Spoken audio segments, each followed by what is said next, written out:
Welcome to the Flat Earth Debate Uncut and After Show.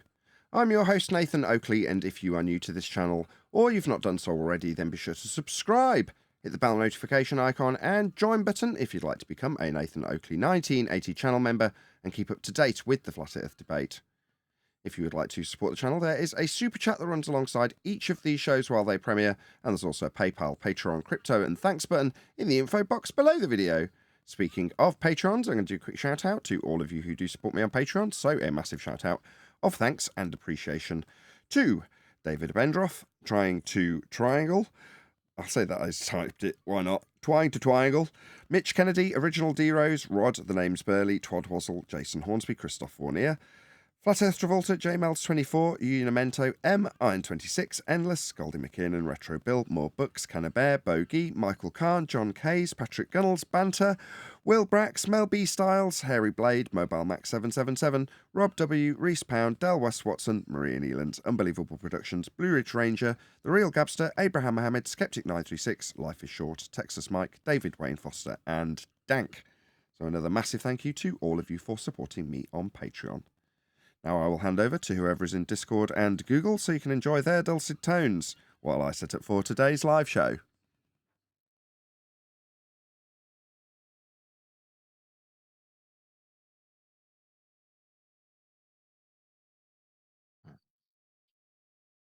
Ah, chatty bunch in here, eh? Yeah, well, yeah. Anyways, I was going to say something quick to you, Nathan. Okay. Be With a Buzz figured out why the chat room scrolls up and down like over time, right? And they figured out it's because people enter a voice room above. So I'm going to move all the voice rooms that's above your show below, and that will include the live stream QE. And then that way, once you scroll the live stream all the way to the top, line it up on your screen, it will never move down. Ah, cool. So, Cool. yeah, so he figured that out. So Oh, brilliant. then that way, yeah. So anyways, I was just letting you know that that's going to be a change. That's, I don't know, I might do later today or something. I got you. So when I've got it positioned on Discord, if someone comes into live stream queue, for instance, it'll bump down the look of it on OBS. Whereas if there's nothing above live stream, it's all below. Then when anyone joins, it's not going to affect the position on screen. Gotcha. Yes. Brilliant. But only the voice rooms. So the voice rooms all above you, they're all going to be put below your show. So I'll do that. I might just do that now. Like right now, give me a sec. But yeah, anyways, that's all I wanted to tell you. Oh, and I won't be in tomorrow morning. I got a dentist appointment. So Be As a Buzz might be up earlier in case for me I'm not there, okay? Okie dokie. Hey, that was pretty good yesterday, how you sang that 1 is the loneliest number to them all and so forth. I think it was probably Rumpus. It probably didn't make it to the recording. Yeah, I was Rumpus. I was like, why isn't anybody listening to this? But it was good. Like, what is that from watching with your kids and stuff like that, this stuff? Or is this stuff something you remember from when you were young? What, that song? Yeah, It's an old Beatles song, isn't it? it is. Oh, I didn't know. I thought it was Sesame Street song. No, I mean, it's Okay. appeared in all sorts of things. It was in Magnolia. That was probably in 1998 or something. That was the last time I heard it remade. But no, they were all talking about numbers and which is the most important number. So obviously 1 is the number is going to come into your head, or at least it did into mine. Right. Anyways, I thought that was cool.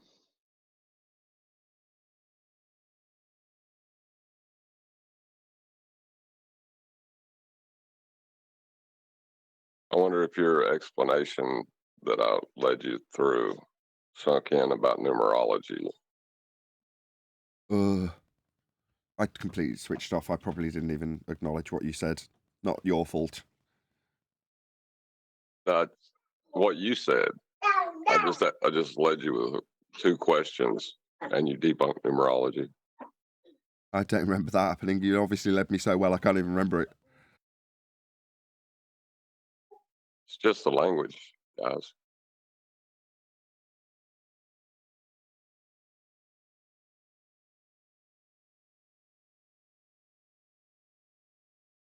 I vaguely. looking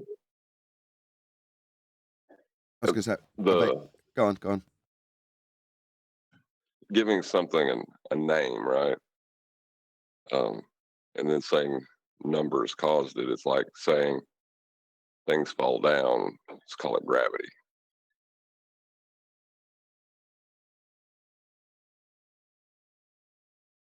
You're going to see the patterns and things if you look hard enough, and that isn't to say that there isn't a coded language in there that uses these numbers to communicate certain concepts or ideas across different mediums that people wouldn't expect them to be communicated across. Okay, well, I acknowledge that.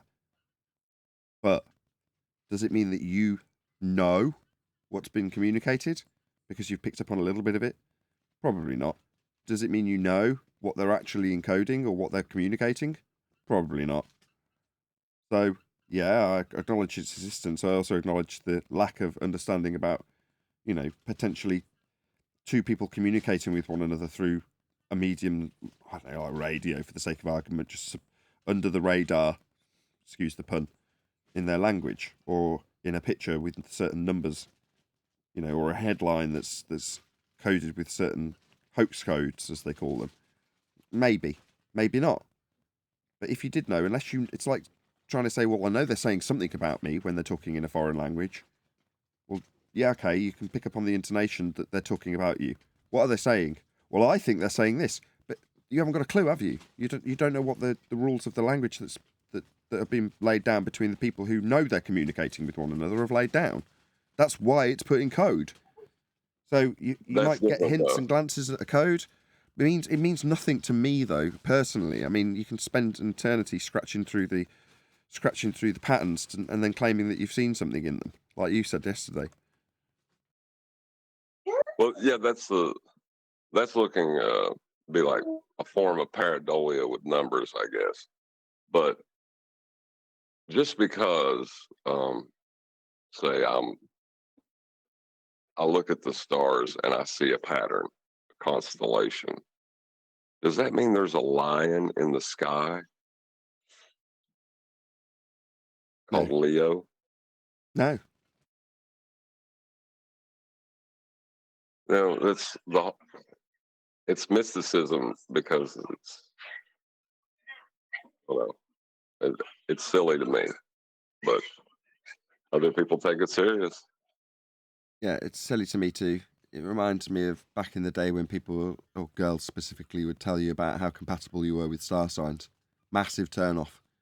You're like, well, when people talk about their energy, just like, what? Oh, well, we didn't have the right matching energies. Oh, shut up. What are you talking about? Bloody energies and star signs. Yeah, that thing you can see in people that you can't see.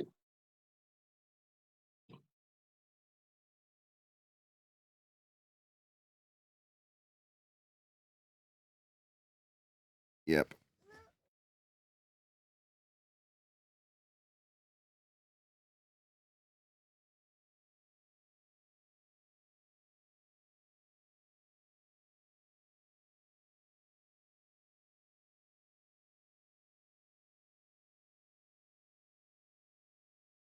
There's a certain lack of accountability with people that annoys me when it comes to things like mysticism and tarot and crystal balls.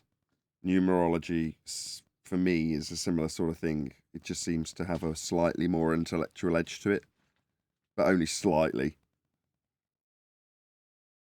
Well, when you're doing stuff like that, how often do they give you a bad reading and say, you're a horrible person, you should just go ahead and shove your face in a blender and get it over with? Probably very rarely.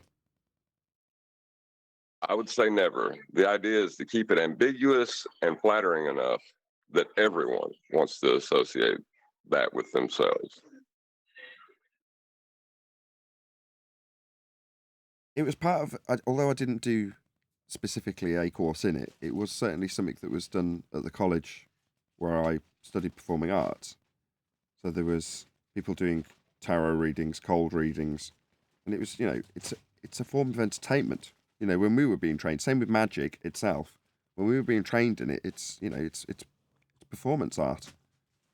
Learning how to do that. The problem is that people learn how to do it and go, wow, people believe it. You're like, yeah. When you're at the magic show, you're supposed to suspend disbelief. When you're in the tent with the mystic, you're supposed to. It's a bit of fun. You're supposed to you take your disbelief and suspend it. There's no other way to put it. But people don't. They suspend it, but they take that too far. It's not like they walk in and go, oh, really? I'm going to meet a tall, dark stranger. Wow, that's so cool. And then as you walk out the tent, if you're a girl, nudge into your girlfriend. I'm going to meet a tall, dark stranger. And you both have a little chuckle and you get on with your day. But you don't actually think, right, when's he going to turn up then? That's a step too far, isn't it?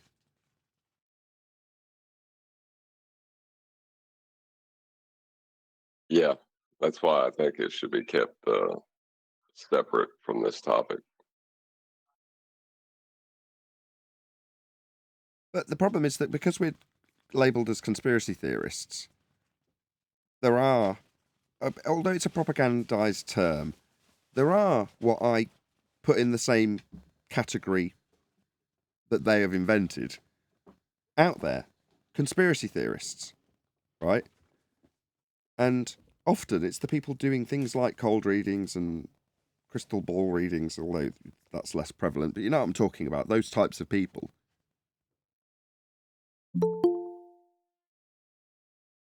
Yeah, it's definitely a people problem.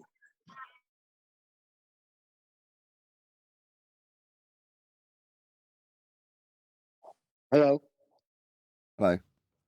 But people are dumb, Here's and one. dumb people are easily taken advantage of, and things that start off as a form of entertainment easily turn into a way of conning people.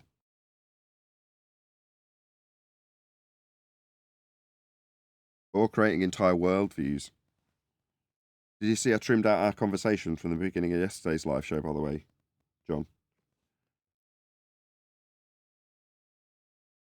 The numbers. The numbers one. Yeah. Oh, I haven't listened to it. I've seen it said numbers are reality. I didn't know it was our conversation. Yeah, it was the conversation that you inspired. I'll play it for you. Hold on, I'll dig it out. It's just a form of language, pretty much.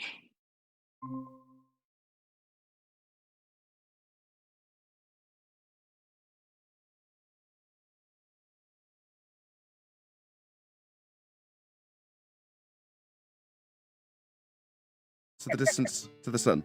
Do you accept numbers as reality? No. Numbers are an abstract concept that might describe things in their quantities in reality. However, numbers, or mathematics, is abstract. It's a language. Like, I can tap on a stool, and any person in any language will understand that I'm either inviting them to sit down or telling them that this is a stool. It doesn't matter what the thing is named in their language or mine.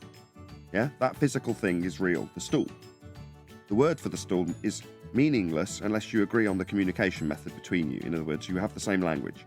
Maths is no different. Maths is abstract. I can describe to you the physicality of an imaginary stool and you can all conceptualize it. Does it make the stool real? No. Are the numbers real? No. It's all abstract. Now, can you describe things in physical reality with numbers, with the abstract language? Yeah, you'd have to. That's the only way to do it. That's the only way to communicate, by language, also abstract in all forms. Now, this is something I had to discuss with my daughter today when I told her that the one thing I want her to progress in terms of her education with is her understanding of language, mathematical or foreign or English, because that's something that's very key to not getting swindled in life. Understanding communication types. Mathematics is just one of them. So, is maths real? Well, no, it's abstract. It just describes. Well, when we give a phenomenon a name, that makes it real. It depends on whether you work outside the convention that you form when you name it. So, when we have the Socratic method to come to an agreement on what we mean when we say a word, the agreement will undoubtedly have a convention around it if you're describing something complex. And if you're using that convention to simply describe the phenomena, complex or otherwise, that's perfectly acceptable. However, once you have established the description, for example, time, you describe the elapse thereof as a concept called time, and you derive it from movement from celestial bodies. All well and good until you work outside of the convention that you have derived. For example, turning it into a dimension. Then you're working outside of the concept used to communicate.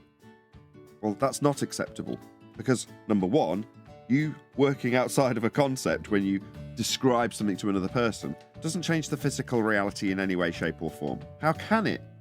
Communication of abstract concepts changing our physical reality. It's absurd. But that's what we've been duped with, so that's why we're discussing it. And the existence of the phenomenon is not dependent upon your description of that phenomenon. Precisely. The light in the sky will flash, the stars will appear and move. Does it matter what we call them? Does it matter that they're named stars?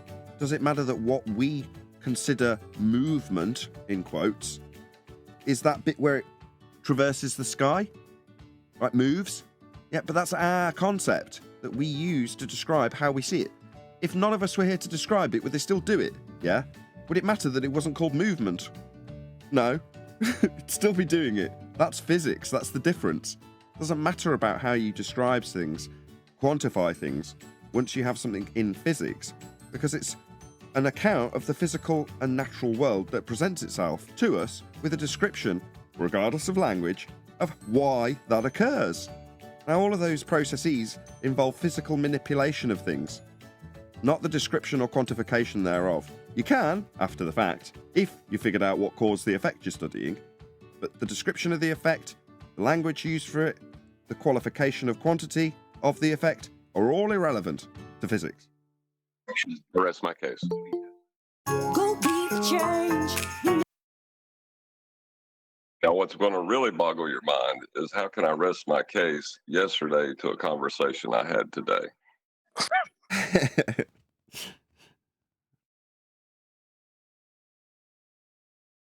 It's just coincidence that I'd been talking to my eldest daughter about it before you brought the subject up.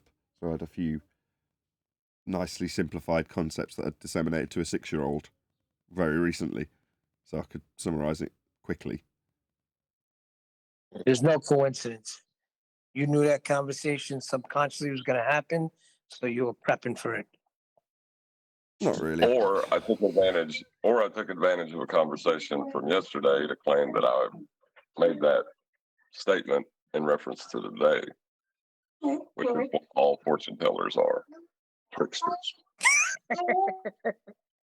Yeah, well, that was the sentiment, which is to say, if you understand language, then you won't get swindled as easily. If you understand how someone's saying something, or they're using tricky words or tricky numbers, then you're less likely to get swindled. And the reason it was being talked about with my daughter was because she's keen on various different subjects that we teach her, and less keen on others. Now, the ones that she's less keen on, in my humble opinion, are the most important, which would be English, or / languages, and maths. Those are the two things that I want her to focus on. As long as she comes out at the end of her education process with those two things under her belt, she'll do all right.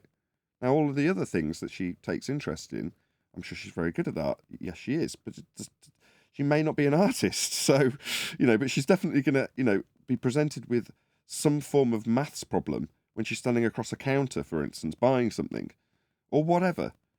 Same when she wants to communicate a concept to someone else, she's going to need language. So those two things to me are of the utmost importance, as opposed to knuckling down and getting an art project finished. It's like, no, it's time to do some maths. Why? Well, because it's very important. Wow, that's exactly what I was saying to my wife too. I don't care about all the other stuff because she's homeschooling them. As long as they got maths under their belt and they could spell and they could read and they can understand. I mean, what's history anyway? Yeah, it's good to know, but I'm a little suspect with history. The thing now, I've seen it, is the right to forget. Right, I missed that. Say that again. The right to forget, so that history may be erased. Oh, the right to memory hole? Was that something new that the powers that should not be hadn't got until now? I'm thinking no. No, it's something. I guess erasing history would be a criminal, you know. But the Yeah. right to forget, you know, that's what they punted it in the law, is everyone deserves the right for their actions to be forgotten. And I guess it's a right they have now. Okay. What's Not that new really. mathematics they do now? It's not something that's under their control. I mean, if through generations you pass on the story of something that occurred, maybe the idea is that you can wipe it out within 3 generations. But in reality, if that information just keeps getting passed down, then it never gets forgotten. Right? We were talking earlier about, you said about Leo. Why is it called that? Well, it's called that so you can remember it in certain stories that have a practical application, of course, that have a useful reason to be told. So therefore, to make it easier as an aid to memory, you give them stories, and those scenarios will remind you of the useful bit that you can practically apply. Right? Well, if you've got a practical application for a story or a narrative that's been disseminated, and it just keeps getting told as a foreshadowing, a forewarning to things that may occur in a similar vein again, then how can you prevent that?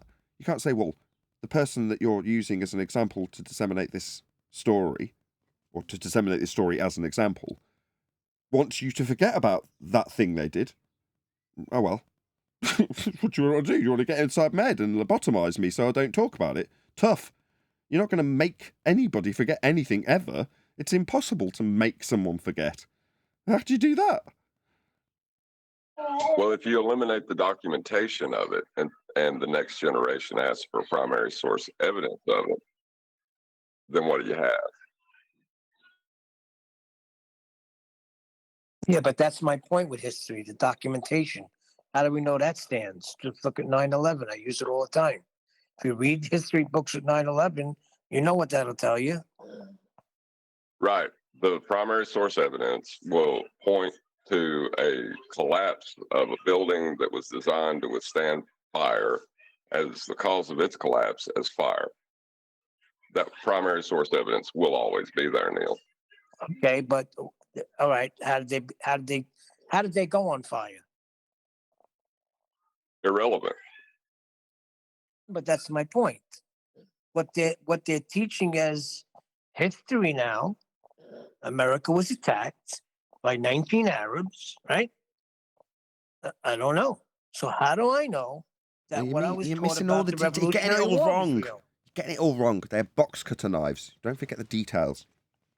They know it was them because they found the passports, right? They blew out of the plane intact and they were found on the ground after the fact.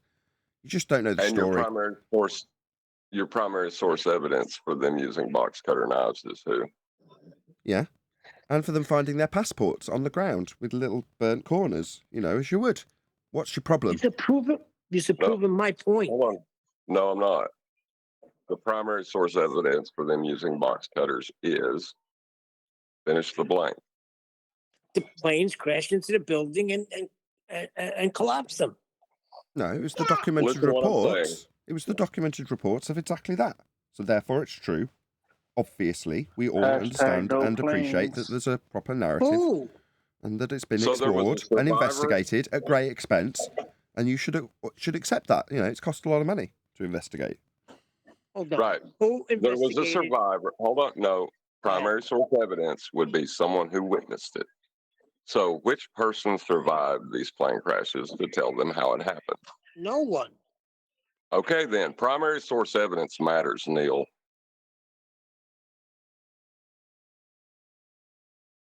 I see what All you're we got saying. is video.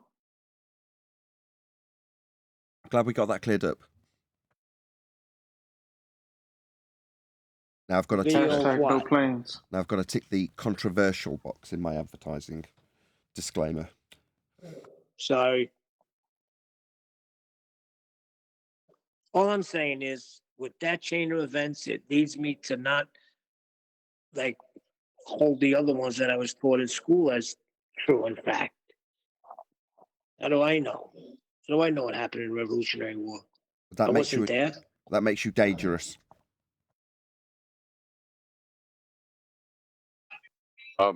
What do you mean you don't know what happened during the? You got to give me a little bit more than We, that. Are you Okay. questioning we weren't whether it there. even happened? We weren't there. What? If No that, shit. So what are you questioning about it? all I'm saying is, if this history is being taught today the way it is, and I know that's not how it went down, then how do I know what I was taught back then went down the way they say it went down? Well, there's a place called the Library of Congress where there's all these different letters written between individuals who were there, and you How can do I go back know and look those for this. weren't printed up? Okay. Look, he's trying to How do you explain know something to why? him. Just let him explain it to him. No, they just want to deny it. I don't even feel like going Look, through it. we're talking about a different standard that we typically deal with, Neil. We're talking about a historic standard of evidence. Now, is that an absolute standard? No, absolutely not. However, it is a standard you can adhere to, and that standard is based on primary source evidence. Now, if you have no primary source, then obviously you have to then draw your own conclusions, some from the secondary sources, that you can just take as read if you choose to. Or you can disregard it all because there's no primary sources. It's up to you. But there's a standard, the historical evidence standard. It's very different to what we deal with here because we're dealing not with history, but with physics. Not with maths, but with physics. So our standards are very different. You can physically, and that's the point, manipulate that which you assume causes an effect you observe in nature and see if it causes it or not. There's an empirical standard we can apply here.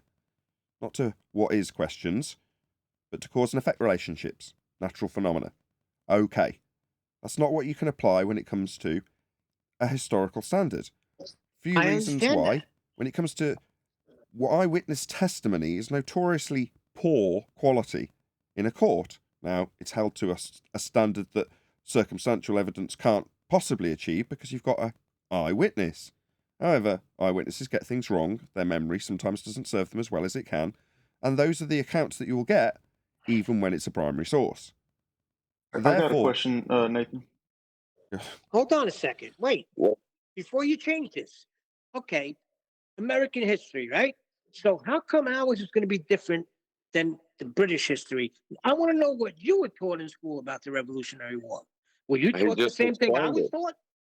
He just explained Hold it. on, let me ask a question. go on then. Okay, so do you think what was that? So go on. Okay. Do you think in the future video evidence will be held to a higher standard? Will video evidence diminish in its reputation because of AI and deep fakes and all that? No, because you'll have to have the primary source code for that information, Precisely. video information. Exactly. So you can even Hold make on, it say more that black again. and... I don't understand that. Getting Break your that answer. down. You're getting your answer. You can have a more black and white standard when it comes to that type of historical evidence, right? Now, does that mean in the same way as you can produce fraud, you can produce phony documents and phony primary source evidence? Well, can you produce phony primary source code? Yes, you can. But that's still the standard that you have to apply. That's the standard that will be brushed over in terms of what they look at in terms of the evidential standard. So that's already done. But when you throw it out, right, and you say I don't accept it, you can't then interject your own narrative. You understand that? Like it's fine to say you don't know, and I would accept that. But the minute you start telling me what you think happened, I can ignore it the same way. And actually, I can say that you have no primary source evidence, so your standard is even lower. Exactly. That's the thing. Once you get to that point, if you've had this conversation, like John and I are trying to disseminate to you guys, right? It is D Rose, isn't it? Father with a gun. Oh God, come on, it's Gene. Gene. My bad. I don't know. It just doesn't say No, your I name mean, anymore. what if a politician gets deep faked and say there's this big scandal and we have him on video, the video's fake, but it's deep fake, there's some high-end production going on. I mean, who's going to say, oh, that's fake, that's not me? The person filming it. So in terms of how you capture evidence, back in the 80s, it would be the standard, well, we need to talk to the photographer. And you interview the photographer about the circumstances that the photo was taken in. And if you speak to the photographer and they say, yeah, it was done on set. Oh, right. So it isn't actually the event. No, it was a reconstruction. Well, that's the end of that then. You're relying for a person to be on your side, the photographer to be on your side, though. Yeah, I'm not going to win this, though, am I? Because no matter what I say, you'll say, well, people can lie. Yeah, they can. Well, people can cheat the evidence. Yeah, they can. What do you want me to say? Yeah, that's what I'm hearing, Nathan. Because we here at Flat Earth, we got our back against the wall. We're up against it, you know. So for someone 10th man to say, "Hey, I believe in Jesus, some man in the sky," you know, but it's different type of standards, right? That's why I'm saying. That's why I get mad at No, 10th. why? No, Because hold wrong. on, look at us. Stop. We got our back against the wall. Stop. No, it's not a different standard. Why is that any different a standard?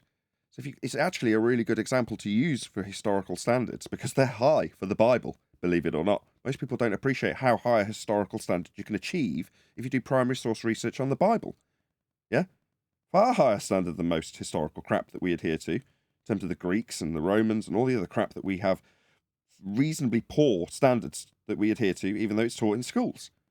Right? The biblical standard, if you investigate it, is really high. Now, did I know this 5 years ago? No. Massive shout out to all the Christians around me who showed me, which was mainly Paula. You go, all right, the standards are exceptionally high in terms of how many people are accounting for this, how many people are disseminating this, how many people are reporting on this. If you've got one questionable source of evidence, in this case a deep fake of some minister, then you have to look for secondary sources. Or you look for another primary source. Who else was at the meeting filming it with their phone?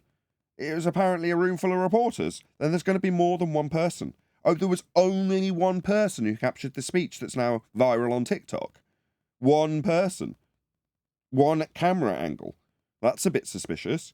You just have to apply the same standard. Well, we are doing things, let's say a lewd act. I mean, we're not going to exactly have a group party here. It's probably going to be something in between two people, secretly done. You know, maybe we saw them exchange briefcases, you know. Again, you just have to apply the same standard. If there's a paper trail of this transaction, and then the culmination of that paper trail leads to a time and date being arranged in the paper trail, and then a video with that time and date stamp, and a videographer saying, yeah, I took the pictures, but I saw them with my own eyeballs, and the guy seems credible, and isn't a bullshitter that spent most of his life in jail for lying, then you can take it as a decent standard. Once you throw away that standard, you have no basis for any history. You understand that? Yeah. Example. The moon landings didn't happen because it would involve a second law of thermodynamics violation trip that couldn't possibly occur unless we were all left dead with no air to breathe. Okay. But what I think happened is the world is encompassed by a massive bubble, including the moon. We did go, but not the way they showed us. They actually went to the dark side of the moon while they created a stage show to present to the general public. And on the dark side of the moon, they met the aliens, got the technology to give us computers that we use today. They brought it all back, didn't want to tell anybody that they got technology from aliens or that there was aliens and a base on the back of the moon. That's what I think actually happened. Why? I'm pretty sure I had Joe Rogan talking about it. Maybe something like that. That's good enough, right?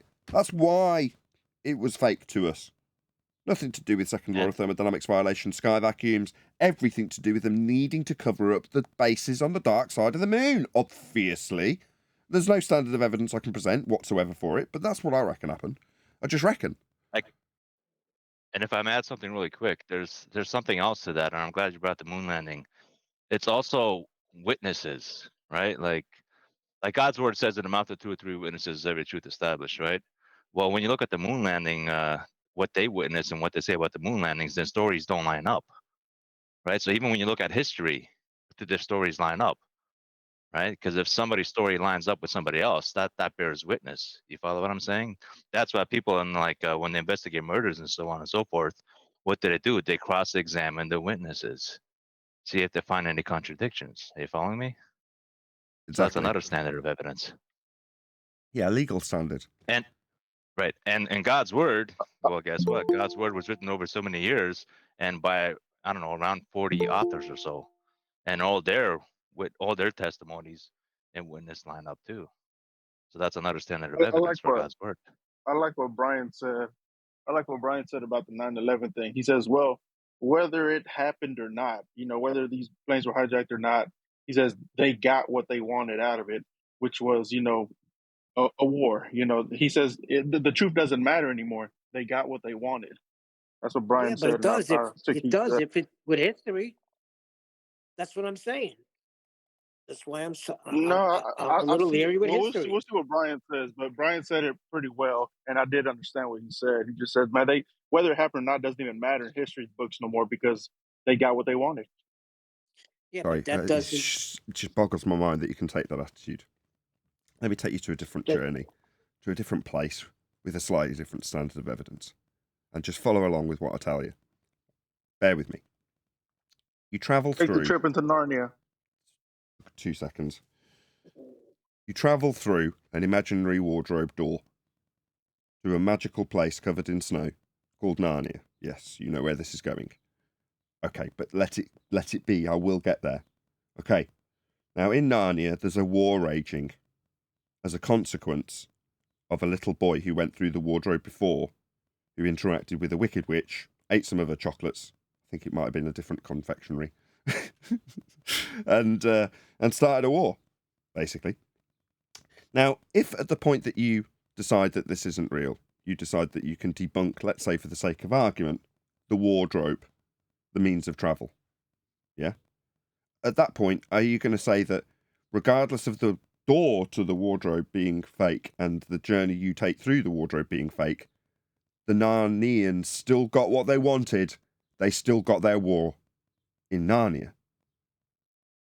Because that's what you're saying.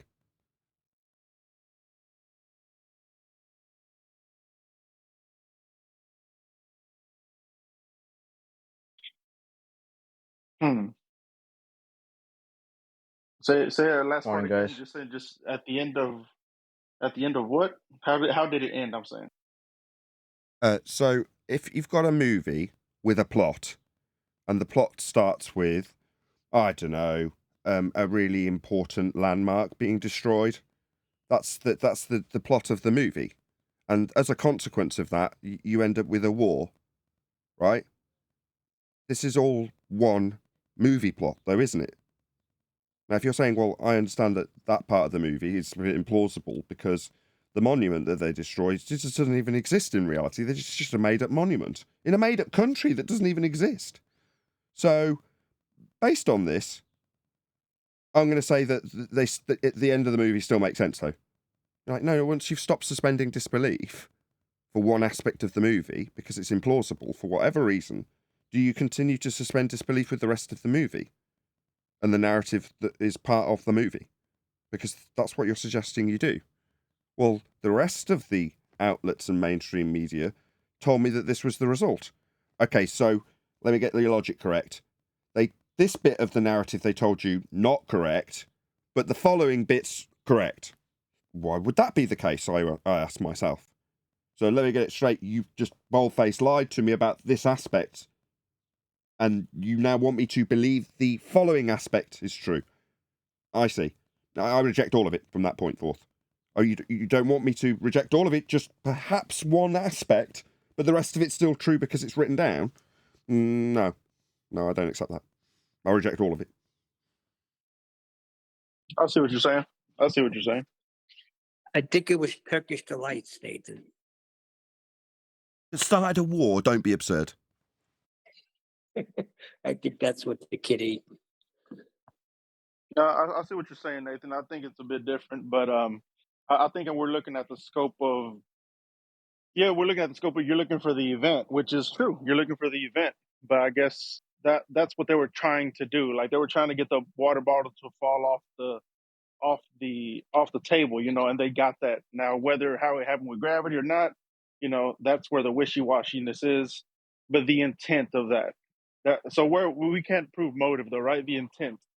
So I see what you're saying though, Nathan. You're right about that. Well, where We you can't going? prove. Stop. We can't prove motive. Okay. in the Narnian plot, written into the narrative, was the motivation in the plot. So if you want me to go back into the narrative, we can both suspend disbelief together and decide what the motivation was. And we'll base that on what was captured on camera and disseminate to us in the cinema on the cinema screen. Okay? We're going to figure out the motivation of the characters that we are suspending disbelief about, aren't we? That's what we're going to do, right?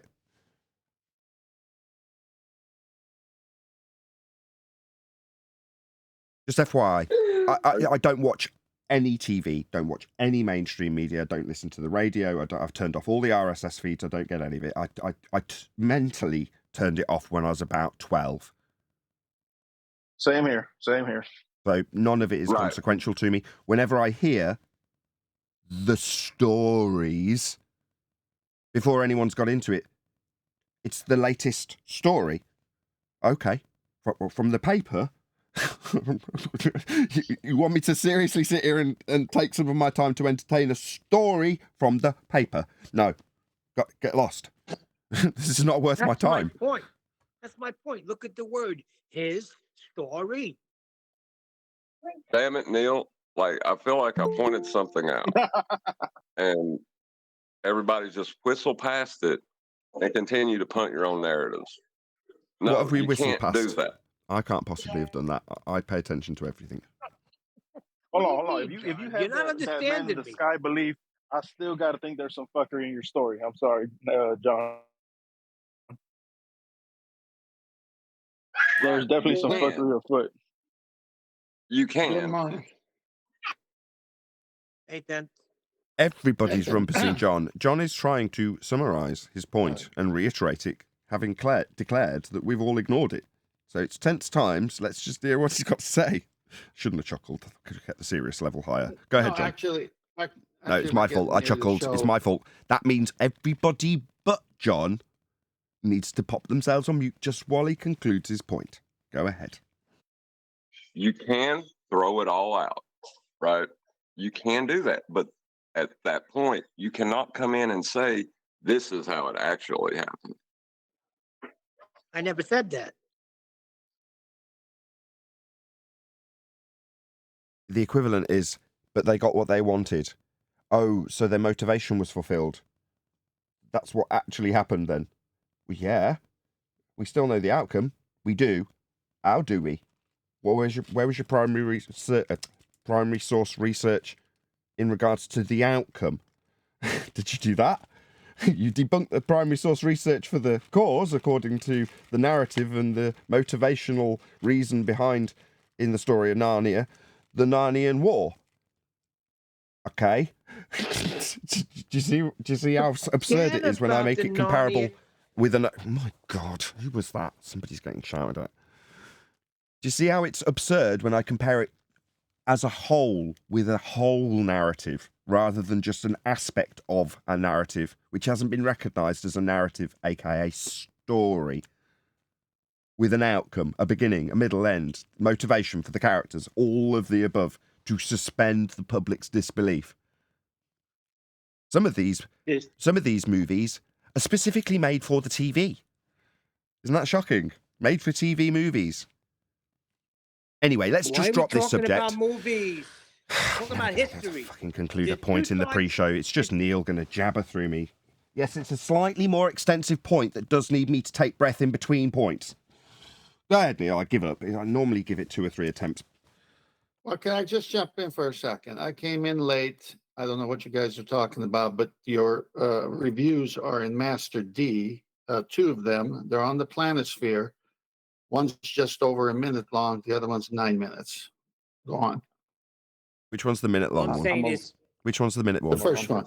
Okay. The first one's the minute. I want to rumpus everybody and say good morning. All I'm saying Funny, is you it's sound like... Go ahead, Tim. Monday.com makes... You sound like chocolate, not rumpus. So how can you rumpus everybody? All I'm saying is there's 2 sides to every story. And the American history side, I guarantee, is totally different than how the British have it. So who's to say what the real history is? It's not 2 sides, 3 sides. You can get as many 3 witnesses if you're saying there's different people with different accounts, there's a guy who's British who's got an account of it, and there's a guy who's American, and they're different.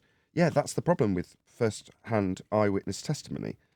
Two different witnesses with the same event will describe it differently, subtly differently sometimes massively and wildly differently. But either way, that's why you get multiple testimonies. You said, I can't remember if it was Righteous that said a second ago, in terms of what you're taught in the Bible, you want at least 3 accounts, i.e. 3 witnesses with the same story that corroborates each other. Now, yeah, are they going to be subtly different? Always. But as long as the general gist of what's being disseminated from your 3 witnesses, if you want to apply that rule of thumb, it's not a bad rule of thumb. If you've just got a couple of people, well, when you get 3 men going to the moon, you think, oh, that's a funny coincidence. So we've got 3 first-hand eyewitness testimonies of them going to the moon, and they're corroborating each... What's the word? Corroborating? Is that the right word? Collaborating. Collaborating. No, collaborating is not the right word. Corroborating each other's stories. Corroborating, that's the word I'm looking for. Corroborating each other's stories. And you go, all right, well, that's going to be quite convincing. In the last 2 to 3 days, I've heard people say that they've gone into churches, talked about the moon landings, and they get you telling me that these Christians would lie, 3 of them, with the same story. It seems to be of a standard that people can tolerate and will and have. Doesn't change that people lie. Landings. Go on. The moon landing stories don't line up. One says they can see stars, another one says they can't see stars. You see, if you cross-examine them close enough, you'll find out something sooner or later. That's why cross-examination in a crime was so effective. If you speak to Buzz, he'll tell you they didn't go. There you go. We were just passengers. You got to have more whining in your voice. We were just passengers taking a flight. Yeah, there's another contradiction. So in other interviews, they talk about the star charts that they used to navigate with. And then you get an interview like that where we were just passengers. Well, what about all the star charts and navigation processes that you were trained to do? You weren't flying it then, you were just passing. Well, that completely contradicts the story. You're going to forget. If you haven't actually done it, there's going to be bits of the story that you forget you were supposed to do. Oh, right, yeah, we were supposed to fly it, weren't we? With charts and stuff. The astronauts who claim to be Christians and telling a story is no different than multiple science and biology teachers across the city's landscape at different high schools or junior high schools, all being fed the narrative and all with subtle differences telling a story of. I'm your host, Nathan Oakley, and if you are new to this channel, or you've not done so already, then be sure to subscribe, hit the bell notification icon, and join button if you'd like to become a Nathan Oakley 1980 channel member and keep up to date with the Flat Earth debate. If you would like to support the channel, there is a super chat that runs alongside each of these shows while they are live, and there's also a PayPal, Patreon, crypto, and thanks button in the info box below the video. Most importantly, if you'd like to join the discussion, simply mute the page you are currently watching, then click the link in the info box below this video to join the panel and express your views on the nature of Earth. If you do join, please don't swear. If you do, you'll be ejected, and if you are, please don't try to rejoin the stream using sock accounts. You'll be warmly welcome back on the next stream. Please also share the show on social media. Sharing the show obviously increases the live audience, but this in turn increases the chances of a more diverse panel, so please share the show on Facebook and Twitter. Now we are joined by Neil, Refracted Curvature, Righteous Force, 10th Man, Chocolate Saying, Brian's Logic. I'm sure I saw Arwin join, although he's not there now, and a whole bunch of people in Discord, so welcome one and all. Good morning. Yo, good morning. Hello. Yeah, Arwin's there. Is there in my chat? I could have swore I saw him join. Did he join and then drop again? Oh, shout out to you, Arwin. I'm sure you'll join in a second if you haven't already. Maybe it's just my imagination. Anyway, any single viable hypothesis from any of the fields of astronomy, cosmology, or astrophysics? Ask the colonists, they'll tell you. No, I must have imagined it because I had to admit him, so he hadn't joined. It was my imagination. Hey, Arwin. Hello. Good afternoon. I'm going to tempt fate immediately as soon as we've started and I've done the intro. We had an entire show and the computer hasn't crashed in 24 hours, so definitely well worth the share. I mean, odds are it's going to be okay, right? Hopefully we won't crash in the middle of this live stream, but things Wait, seem you've been okay. running for It's been you've running been for running for 24 hours a nonstop whole with the 24 computer? hours. I've had it Jesus. running for a month solid at one point, so... King of Kings. Whoa. Anyway, share the show. Please share the show. Smash that share button. What's your question, the housekeeping question? Any single viable hypothesis from any of the fields of astronomy, cosmology, or astrophysics? What precedes a hypothesis, Nathan? The observation of a natural phenomena. Then you've got half the What'd you hypothesis. say? Yes, I'm sorry to interrupt, but what is their natural phenomenon that they need a hypothesis for? Well, are we not specific? Well, We're not picky. Any from any of those fields. We're not picky in the housekeeping question. Okay, well, astronomer, what are they looking at in the sky at? Well, astronomers tend to just name stuff.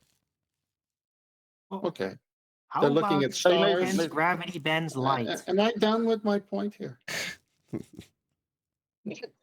I'm going to go So with they're yes. looking at Yes, let's move on. So they're looking at stars and naming them. And then they start making claims about these stars, like their distances and so forth. But all they've done is seen a phenomena of a star. But then comes, in the scientific method, hypotheses. Are they not just stuck there at this point because they can't go any further? They can't The star itself is not a phenomenon. something the star does. Is it naturally? Well, the appearance of the star could be considered a phenomena, but even then, you're just saying just star. No, that's not a phenomena. But the star's appearance in the night sky, you could class as a phenomena at the most basic form. Its movement. There's various other things. The behaviour of them that they observe and then give names to. All of those things could be considered phenomena. But John's right. If you just say star, that's a concrete noun. This is so great of a show. I have to be so pedantic to get by any of you guys. Okay, so the moon crossing the evening sky, is that a phenomenon? Yes. Thank you. Now, see, isn't that great audience that we keep each other in line here? 10th, you forgot that all you have to do is just name the star and then say science is back, baby. But they don't claim that as a phenomenon. They claim that the Earth is rotating, making it seem like the moon is actually crossing the night sky, but it's not actually doing it. So they don't have a phenomenon. Well, that's the movement is there. What they attribute to the movement supposedly came after a hypothesis test, but that's where they couldn't go anymore, is what I'm trying to get to. Well, yeah, no, I accept that. But what I'm saying, though, it's like, what are you talking about? Are you talking about the movement of the stars through the night sky? Well, that's not what they believe is happening.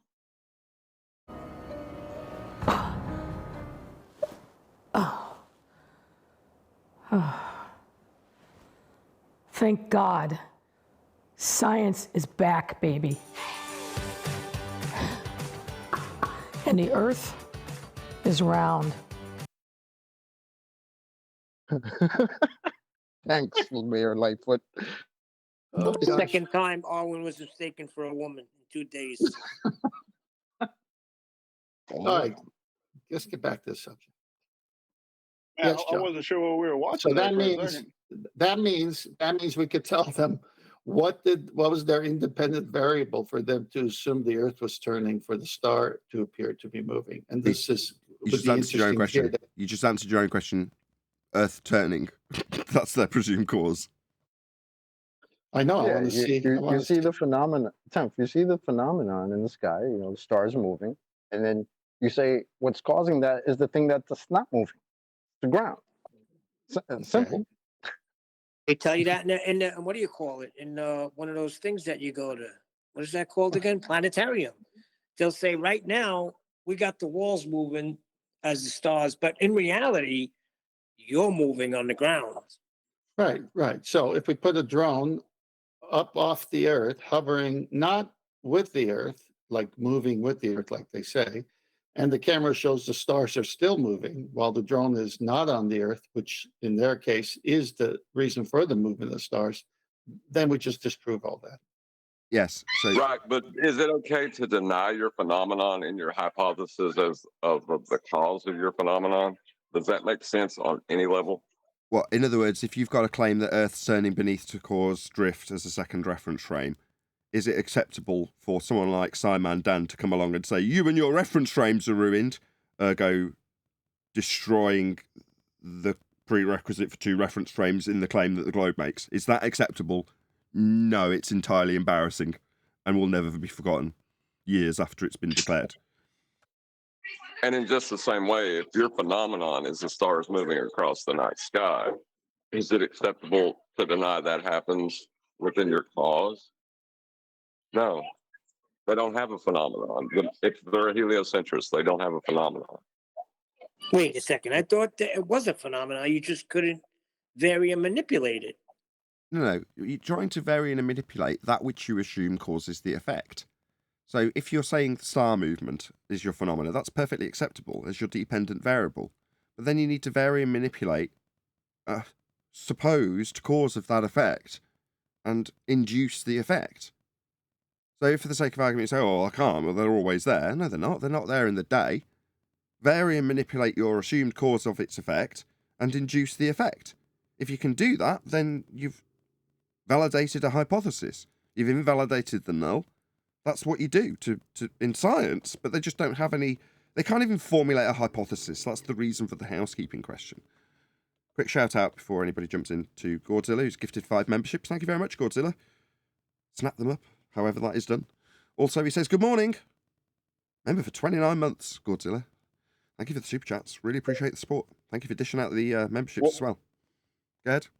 As a more recent example, like with Jaron, he said that heat is not the cause of water boiling, right? What is his phenomenon he's studying? If he's denying it, can he have a cause at that point? Well, that's absurd because water is caused to boil when you apply heat to it. Right. Okay. So for someone to say that water isn't boiling because you heated it, you can just say it's absurd. In the same way, you can say that the stars in the sky aren't moving. They obviously are. Right. If something is stated that obviously denies the evidence of your own eyes, feel free to deny that declaration.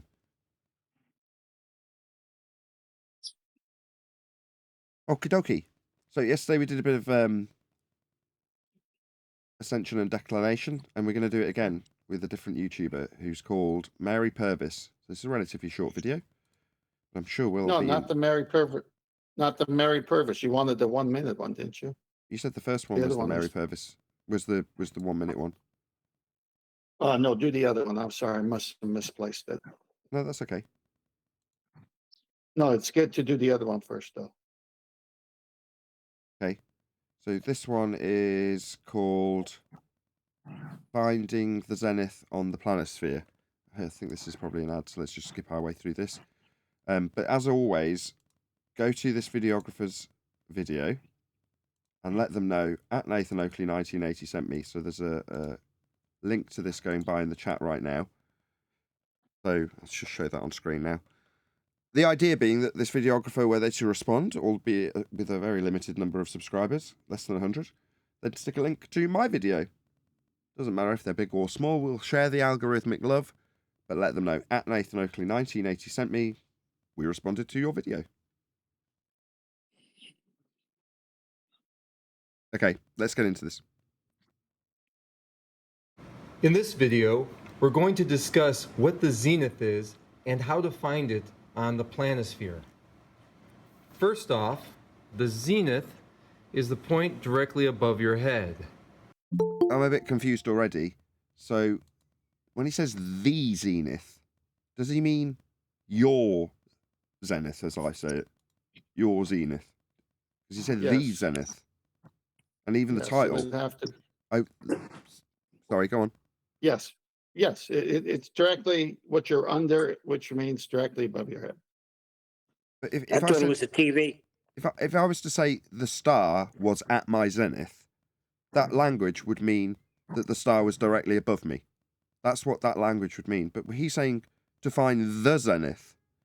Now, if he's saying the zenith position were you to be under it, I don't know. It seems badly phrased you unless gotta- I'm missing something. It's a short video. He's talking in usage of the tool of the planisphere. So he's going to use the tool of the planisphere and say, with that has to match your zenith because the star has to match directly what's above you. So I think he's making reference to that.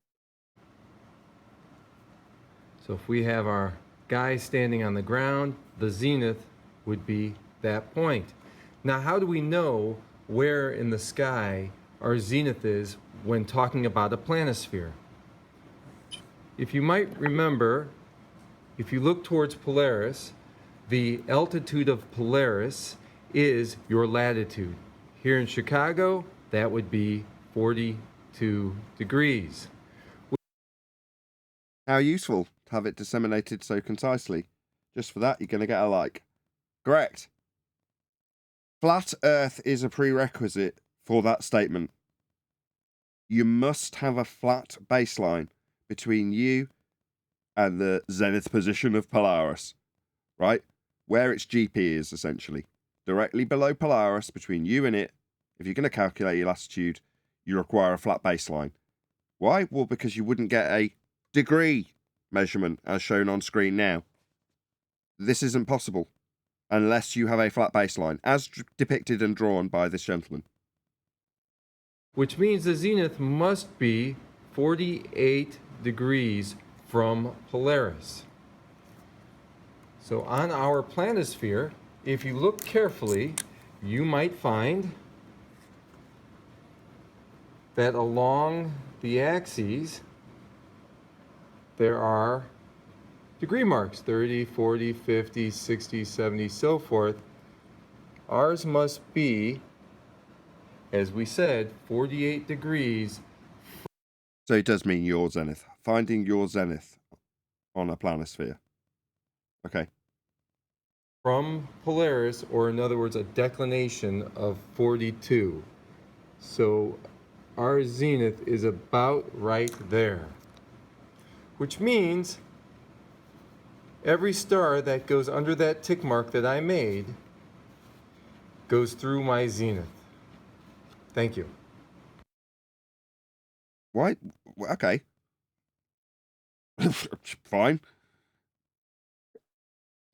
All right, this was important before the next one. So back to if you can rewind it back to where he drew the right angle triangle. And what was his baseline? Flat.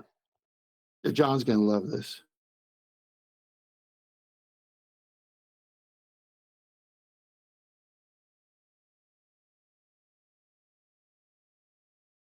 Okay, it's on screen. Okay, so obviously we've been saying this, the sextant could only work this way. And now you've got the eye line horizon, which has to match the ground you're on. Must match. Because those stars and the GP of the stars could be thousands of miles away. And then you've got your GP. You can't have diverging zeniths. So even in the use of the planisphere, you have to do the same things you do with a sextant. You have to get a 90, subtract the altitude, elevation angle of the star above the baseline. The baseline happens to be, if you're using a sextant, your eye line, and then you do height of eye correction so that it matches the reference of the horizon. In this case, he's got a parallel. He's got the ground he's standing on, and then his eye line, the sensible horizon, as they call it, or the astronomical horizon. It must match the ground position as well for this whole thing to work. And then, as you turn it, because you're at that latitude, all the stars within that scope that you're in will be seen. I thought the Earth was revolving and orbiting. Wouldn't that change that?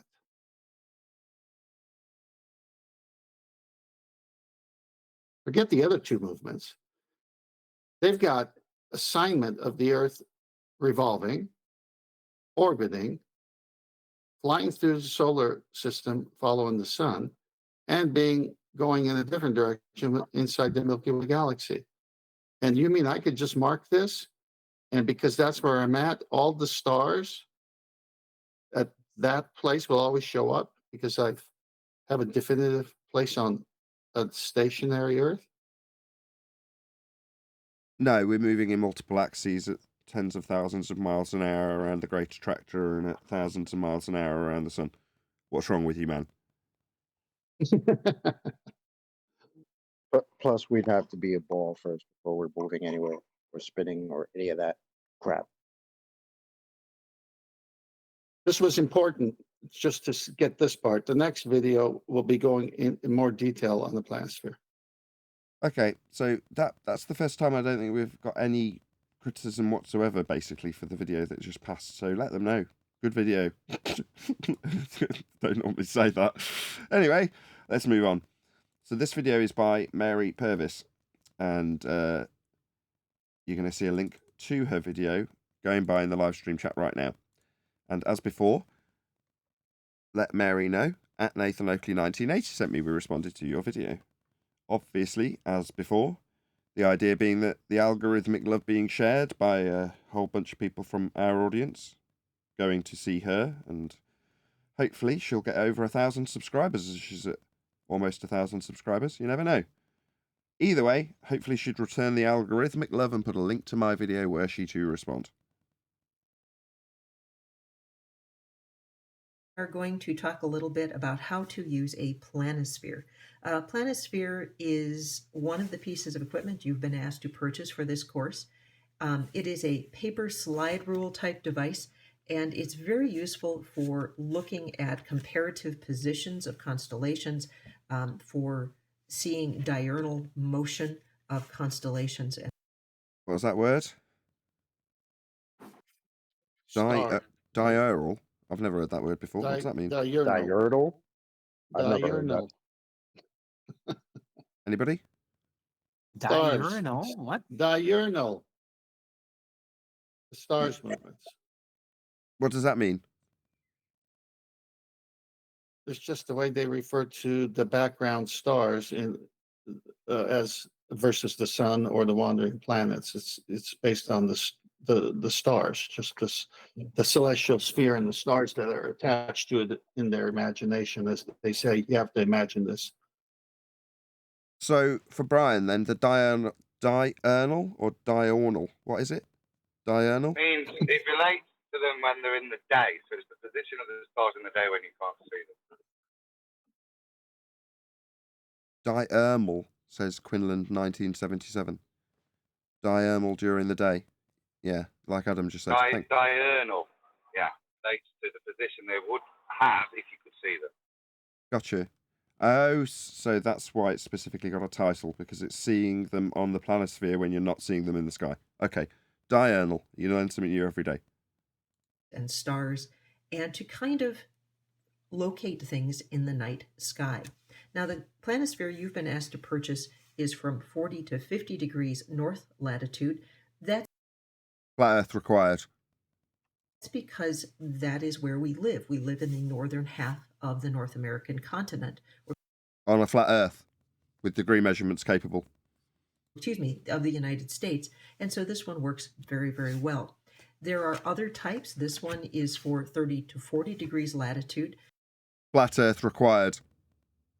And if you lived a little bit further south, let's say you lived Missouri, Oklahoma, even as far south as maybe Florida, Southern California, this one would be a little bit better. If you happen to get the 30-40 instead of the 40-50, do not Flat Earth required either way. Not stress about it. Both are going to be pretty darn close for our purposes. Now, this slide rule device can be useful for determining what the sky looks like on any particular day or time. Now, you'll notice on the outside ring here, there are calendar dates, and you'll notice that there are times, 6 a.m., 5 a.m., 1 a.m., midnight, 11, 10, 9 p.m., etc. I've got to be honest, I like her description so far. It's nice and simple. It's good. She's doing a good job, I would say. I would say for anybody new watching, why would you say that a flat Earth is required? To get an angle measurement. So she's describing the degrees, the latitude that the planisphere covers in this particular description. Well, for it to cover from one particular degree measurement to another particular degree measurement means that you're measuring degrees. Well, that means the baseline is flat to the horizon, and it's the angle of, I don't know how they measure it on a planisphere actually. It's latitude, of course it is. So it's with respect to Polaris. How far away is Polaris? How close to the horizon is it from your position? The North Star's not moving. Where is it in the night sky? In degrees, along a flat baseline. That's a flat Earth. Every single declaration of the degree in this planisphere proves a flat Earth. That's why. You said latitude. That sounds like some sort of a grid system. Do we have curvy grid systems or no?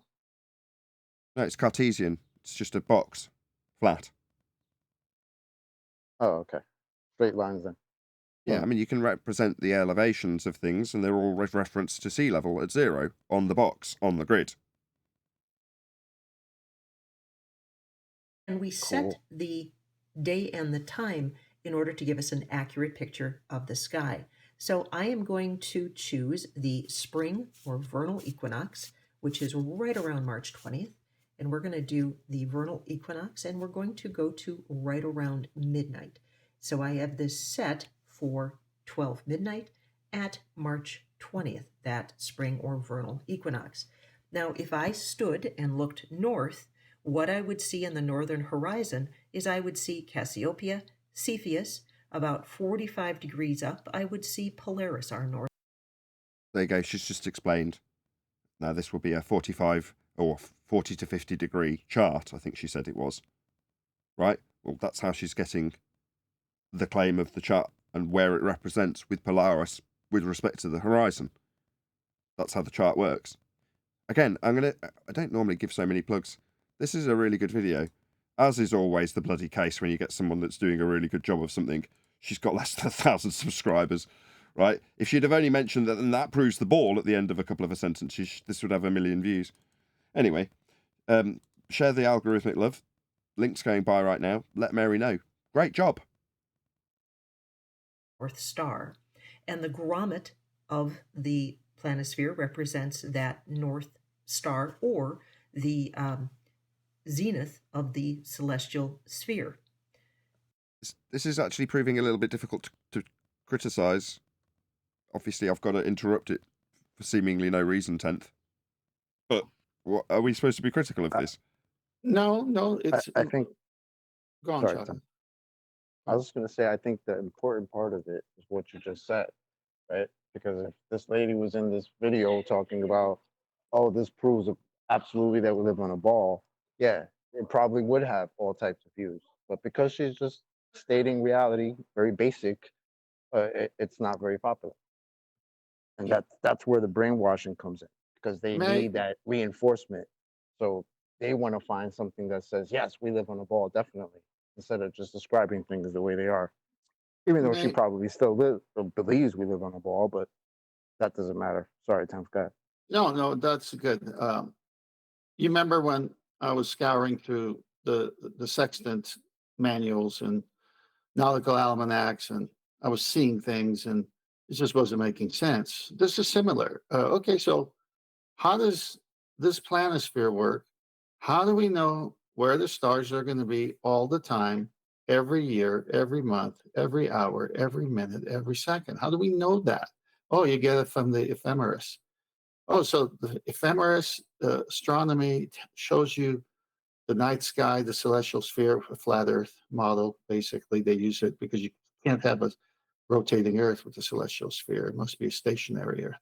So it's like, okay, I need someone who understands the planisphere to explain exactly how it works. And this is what we're going through, so we could all learn and see how they could put right angle triangles and say subtract from 90, like in the other books about the sextant, and at the same time assume they live on the globe, which gives you no 90. So we're just learning about how a planisphere works at this point. It's going to get more interesting as you go on. Heroes has just pointed out the comments are off on this video.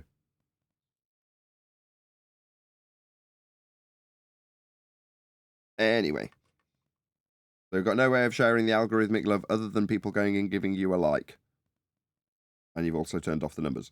But there we go. You've turned off the likes. It'll still hopefully get a few people clicking on the video. The North Celestial Pole. If I go further up in the horizon, probably right about the top of my head, I would see Ursa Major and the asterism, the Big Dipper. If I went even past the top of my head and a little bit south. Did you catch that? If I go further up above the what? Horizon. So that means everything below the horizon, star-wise, you can't see. Everything above the horizon, star-wise, you could see. Probably right about the top of my head, I would see Ursa Major and the asterism, the Big Dipper. If I went even past the top of my head and a little bit south, I would see these other constellations, for example, Virgo. Now, if I wanted to know what was on the eastern horizon on March 20th at midnight, what I would do is I would turn this so that east was now horizontal, and on the eastern horizon, a fucus would be coming up over the horizon. Okay, again, exceptionally great. Can't criticize anything she's doing. If I wanted to see what was... Go on then. Nothing is coming up over the horizon. Yeah, you could be pedantic about language in terms of describing things, in terms of their dumbed down description, even from our point of view. Would you not say it's reasonable to say the thing's coming up, not over the horizon? Yeah, I don't like the terminology. No, you're right, Brian. I'll give you. Yeah, don't like that. She's contradicting herself with her other, with the way she's describing it prior to that. Then saying something is coming up over the horizon makes no sense whatsoever, because she's describing flat plane and parallel zeniths. That's what she's describing all the time. Right. And Hold on, 10th. She's describing all the time a flat plane and parallel zeniths. So the zenith to the celestial body and her zenith will be parallel. And she's describing how all these other celestial bodies and how their positions on the earth in accordance with Polaris, because that's what the latitude and longitude grid is. It's based on Polaris. So when something has a latitude and longitude of whatever number, that's based on in relation to Polaris. So when she says something is coming up from over or behind the horizon or whatever way she said it, it's like no, completely contradictory to everything else she said. That's my critique on it. That's why earlier when I said stop, I believe she said when you look up above the horizon, you see these other stars. Right, but that's a criticism of the celestial sphere model itself, which is still a flat plane model. So I agree with Brian, but she's still using a flat plane. On the western horizon, I would turn to the west and I would look and see, who is that on the western horizon? So I am going to twirl this a little bit, and who is just setting in the west? And that would be our dear friend Orion, one of the most wonderful constellations that's out there. You can use the planisphere to predict what's going to happen if a constellation is going to rise or set.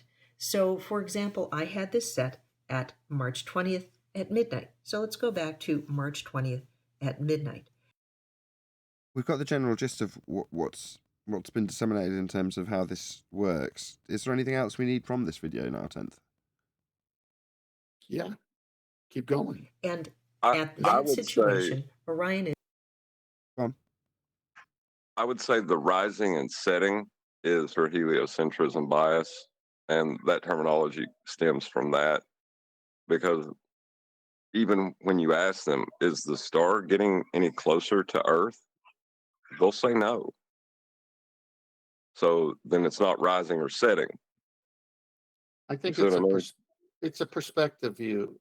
That's all. It's just a language for the perspective view we have. So it's directly above us at noon. Go on. Well, I was just saying we don't have to make apologies for it here. I mean, Brian's right. She's gonna have to take it on the chin.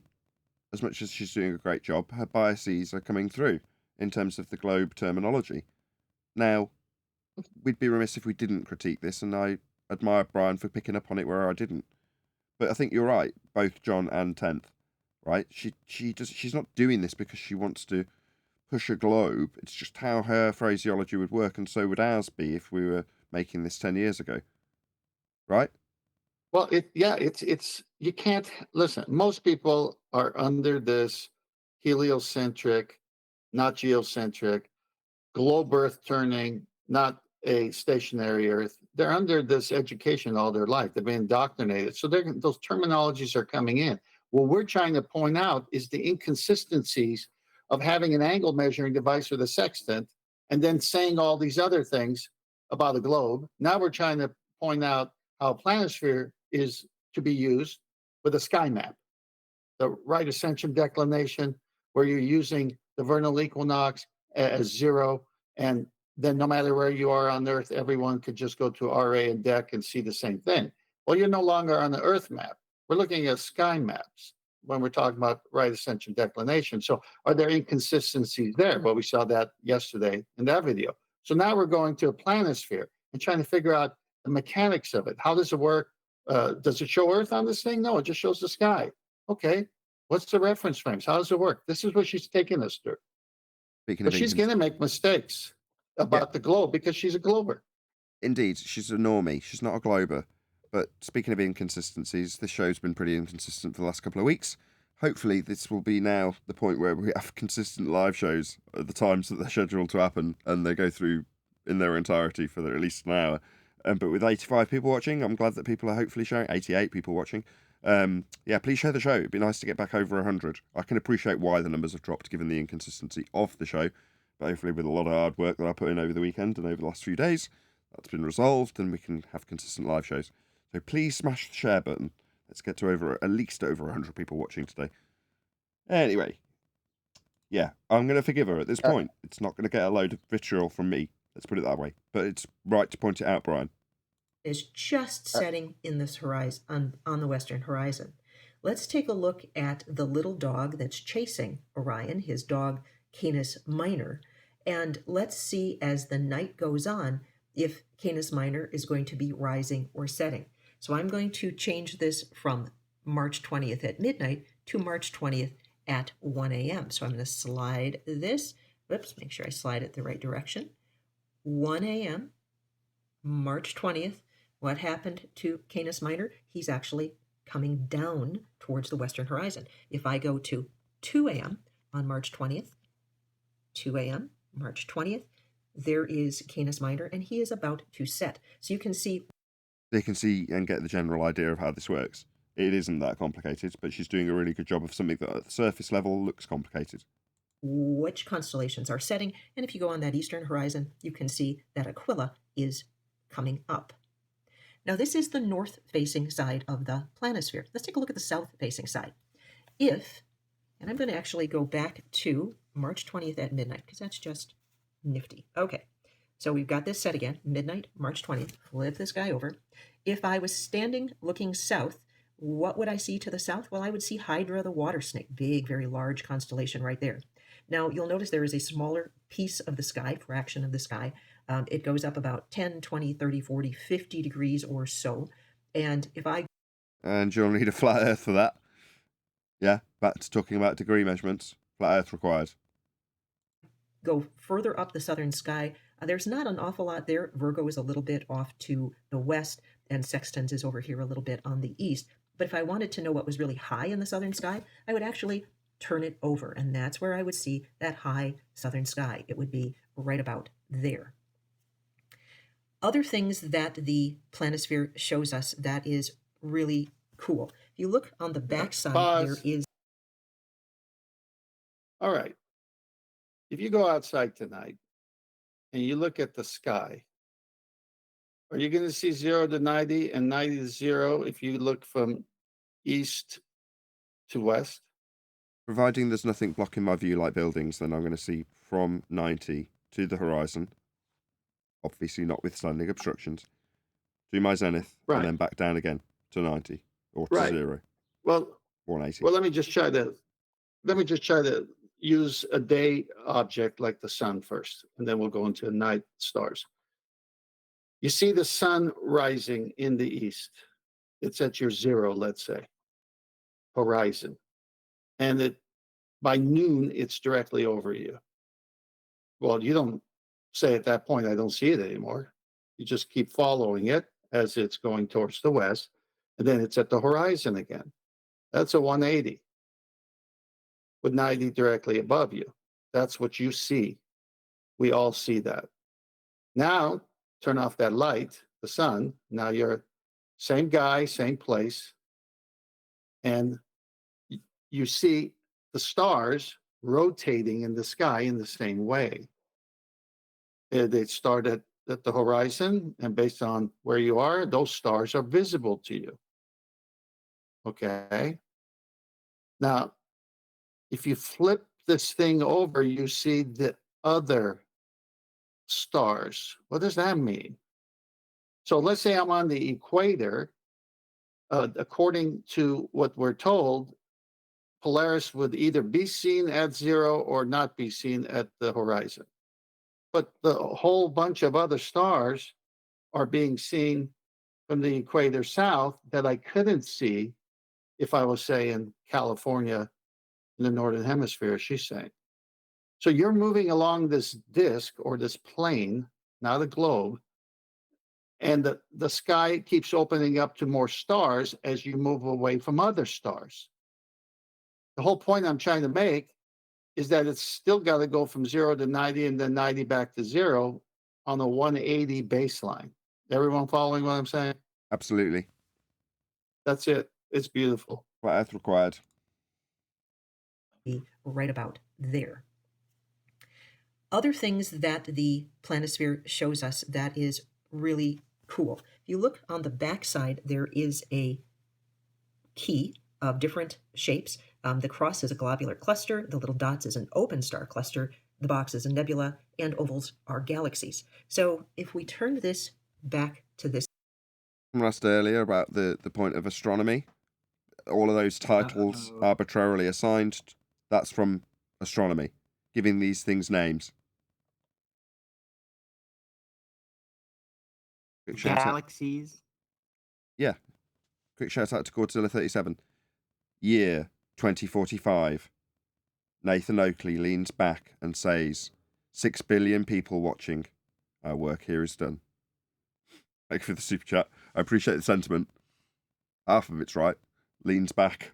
That bit's about the only bit that's right. Thank you for the super chat, Godzilla 37.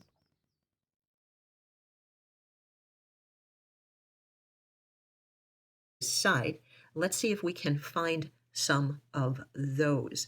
I'm going over by Gemini, and M35, that's one of those Messier objects. The dark area here, that represents the Milky Way galaxy, and we are looking sideways through our Milky Way galaxy. And you're probably going to spot them before me. There we go. There's M5. That happens to be a globular cluster and a Messier object. You'll notice that constellations have their names in capital letters. Go on, whoever that was.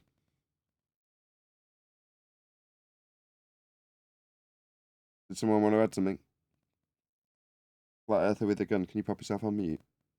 Individual stars, like Regulus in Leo, individual stars are lowercase with the beginning capital. Sickle, that happens to be an asterism. That is a very visible thing that we can see in the sky, so that is noted. Other things you can find are the plane of the ecliptic. If you look at this dotted line, that plane of the ecliptic is the path that the sun appears to follow as we orbit it all year long. Appears to follow. Why isn't it following the same pattern as everything else if it's based on the rotation of an Earth in a heliocentric model as you just disseminated? That seems to make no sense. Isn't that something we also discussed a couple of days ago in terms of it debunking axial rotation in quite a concise way? And she started out so good, so neutral, and now it's all becoming reified objects in outer space all of a sudden. Well, no, she's used heliocentrism to make an apologetic for something that's on this chart. Yes. What? This is the... No, you're right, exactly, Nathan. This is the part that people are just going to kind of think about something else because it looks routine, but it's very important. This is what I want the audience to understand, because you know how sometimes you got something, but then if you find a cipher somewhere else, that something you have has a double meaning or more aspects of it are understood. What is she holding in her hand? A star chart. Flat star chart. Yep. So when I called the navigation school and I said, how in the world do you know to publish a book that I bought from this school that says we know exactly where all the navigational stars, the top 64, are going to be every year, every month, every week, every day, every hour, every minute, every second, from the year 2000 to 2050. And I'm buying the book somewhere in 2021 or something. I said, how do you know that? He says, oh, that's nothing. We know where they're going to be thousands of years in the past and thousands of years in the future.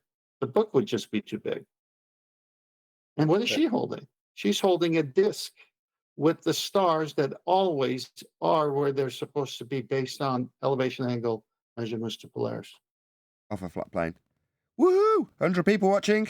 So a big warm welcome to all of you who've just joined us. The only reason you're here is because somebody in the live stream chat has smashed the share button, and I would invite you to do the same if you've just got here. So, like I say, a big warm welcome. Please share the show with others. That's the only reason there's 100 people watching. So thank you very much to all of you who smashed that share button. Continue to do so. I really appreciate it. It's good to get some numbers back up in decent form now that we're back with, wow, I mean, at least 30 hours of consistent shows. I mean, that's pretty amazing. Thank you for all of the shares. 10th, I was going to say that was what, when I was listening to her, that was the thing that I kind of found funny, how cyclical it all sounds, right? How you can break it down to the day, to the time, all this, while we happen to be on a ball spinning around in a vacuum, going in like 35 different vectors in 25 different speeds. It's pretty cyclical for all that. Wouldn't you say? Yeah. No, that's that. Yeah. That's exactly. In fact, what are they there for? We know scripturally what they're there for. To be the greater light in the day and the lesser light in the night is the scripture says in Genesis for the sun and the moon. Okay. And also what? To guide us for, it's a circuit. It's a clock in the sky. It says here. Yeah. In fact, I'm just looking it up. Thanks. Let them be for signs and for seasons and for days and years. What did Adam say? What I'm saying. Seasons. Yeah. So I thought 10th had forgot it, not he was just about to quote it. I just wanted okay, to... let's start that again. Everyone stop. Because Adam interrupted because he thought 10th had forgotten it. Then I interrupted to ask what Adam had said while he was saying it. So do you want to say it one more time? Sorry, 10th. Yes. And God said, verse 14, Genesis chapter 1, let there be lights in the firmament of the heavens to separate the day from the night, and let them be for signs and for seasons and for days and years. Right. That's the purpose. And she's showing us that's the purpose. Yep. If we actually had a 13-month, let's call it, cycle, then people would keep a track better of what's going on and what's going to happen next. But we haven't. You know, we've got these crazy systems and crazy date structures. But there we go. And along that, you are going to find Nathan. Go on. We've got Roman designation of things. Gregorian, right? Well, and then into that, yeah. But Name Gregor. Hold on, everyone, stop interrupting Adam. Go ahead. If we're gonna, you mentioned 13. That's how the Jewish calendar's working, because it was lunar based. So the primary the denominator, the way in which you're going to measure each day in relation to the next is via the moon. When we go to Christianity, they're abandoning that part of Judaism, and they accept the sun to be the main regulator of the year, not in any spiritual sense, but just in terms of a calendar sense. So early Christians moved to that, and that is what knocks things out. So the Jews would live in a 13-year cycle, or 19. Brian will tell me. in a cycle of 12, 13 years, which is the point where the moon and the sun realign back, the movement of Easter, movement of Passover, yeah? So it's that they would work in as we move into Christians, and that's where we lose a lot of that signs and seasons knowledge. We even have to tell the time from the moon. We lose all of that knowledge. It's taken away from us. We lose the predictability as well, which is where people like Copernicus come in, because he's being assigned the task of figuring out how Easter will come into fruition when you've got a sun-based or sun-centric system. So then you have to figure out the maths for something that is not working in the way that the luminaries are giving us a nice, consistent pattern to pay attention to. Well, when you've no longer got that pattern, you've got to try and figure out how you can make the pattern that doesn't work. Yeah, but see, I look into this. The problem they had is they had to make a choice between the sun or the moon. Not to do with heliocentrism, just about the defining of a year. Because of the seasons. It's either you go by the moon and you're not working off of seasons then, or you go by the sun. Because the length of 13 moon months is slightly less than a full sun year. A full 12 months by the sun. So if the sun takes exactly 300 through our calculation, based on the sun giving us an exact 24-hour day, it takes exactly 365 of them to reset itself. So for it to come back to the exact same position now that it was last year, it takes 365 days. So it was a case of you had to go with the sun because the sun was giving the seasons. So that's why they had to, because the 13 moon months will be slightly less than 365 days. And that's why they had to do it. Now, I know what Adam's saying has relevance over a span of a greater number of years, but for a yearly cycle, the sun is why they went with the sun calendar. That's the reason, because then the seasons are always spot on. Otherwise, you'll have the seasons happening at different times and different dates. Just one quick thing, just before you join in, Adam, again. Sorry. Just going to do one more quick plug. So if we can get to 110 people watching, Alex, send the live show out for another half an hour. So yeah, just smash that share button. If we can get 10 more people watching, up to 110 people, then Alex, send the live show. Go ahead, Adam. I'm sorry to cut you off.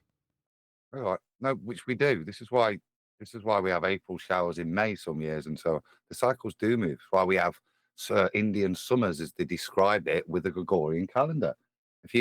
13 times 28 is 364. One day out every year rotation, and that's all. It's the lunar calendar is more accurate for signs and seasons, believe it or not, because it's got more detail. If you look at, it's something that cycles not over 1 year to give you an average, as Brian explains, even with the length of your day. But in reality, it repeats itself in many cycles over 13 years, 60 years, 60,000 years, the big circles, all of these things are there as described in scripture, where for signs and seasons. So you've got accuracy. Right. Now, conventions that we derive thereafter never work within them, because we're using our crude number systems to try and quantify something that's got a complex pattern. And it's just never capable of being oversimplified to the point of our crude clocks and calendars.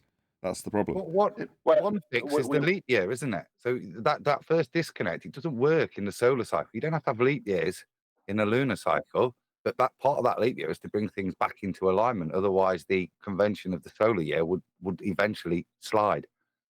But the leap year is heliocentric, is it not? Yeah, but it's to bring it back, isn't it? So that the cycle makes sense. Because the way they're describing it in a solar cycle means you get a 365 and a quarter. Yeah, but that quarter is nonsense. You can't have a quarter. But it has. No, I know. It's impossible. Yeah. Because a day is the 24-hour day, exactly 24 hours. That is purely based off of one solar noon to the next. You can't have a quarter. That would be a bit of a day. You can't have that. No. So it's completely contradictory.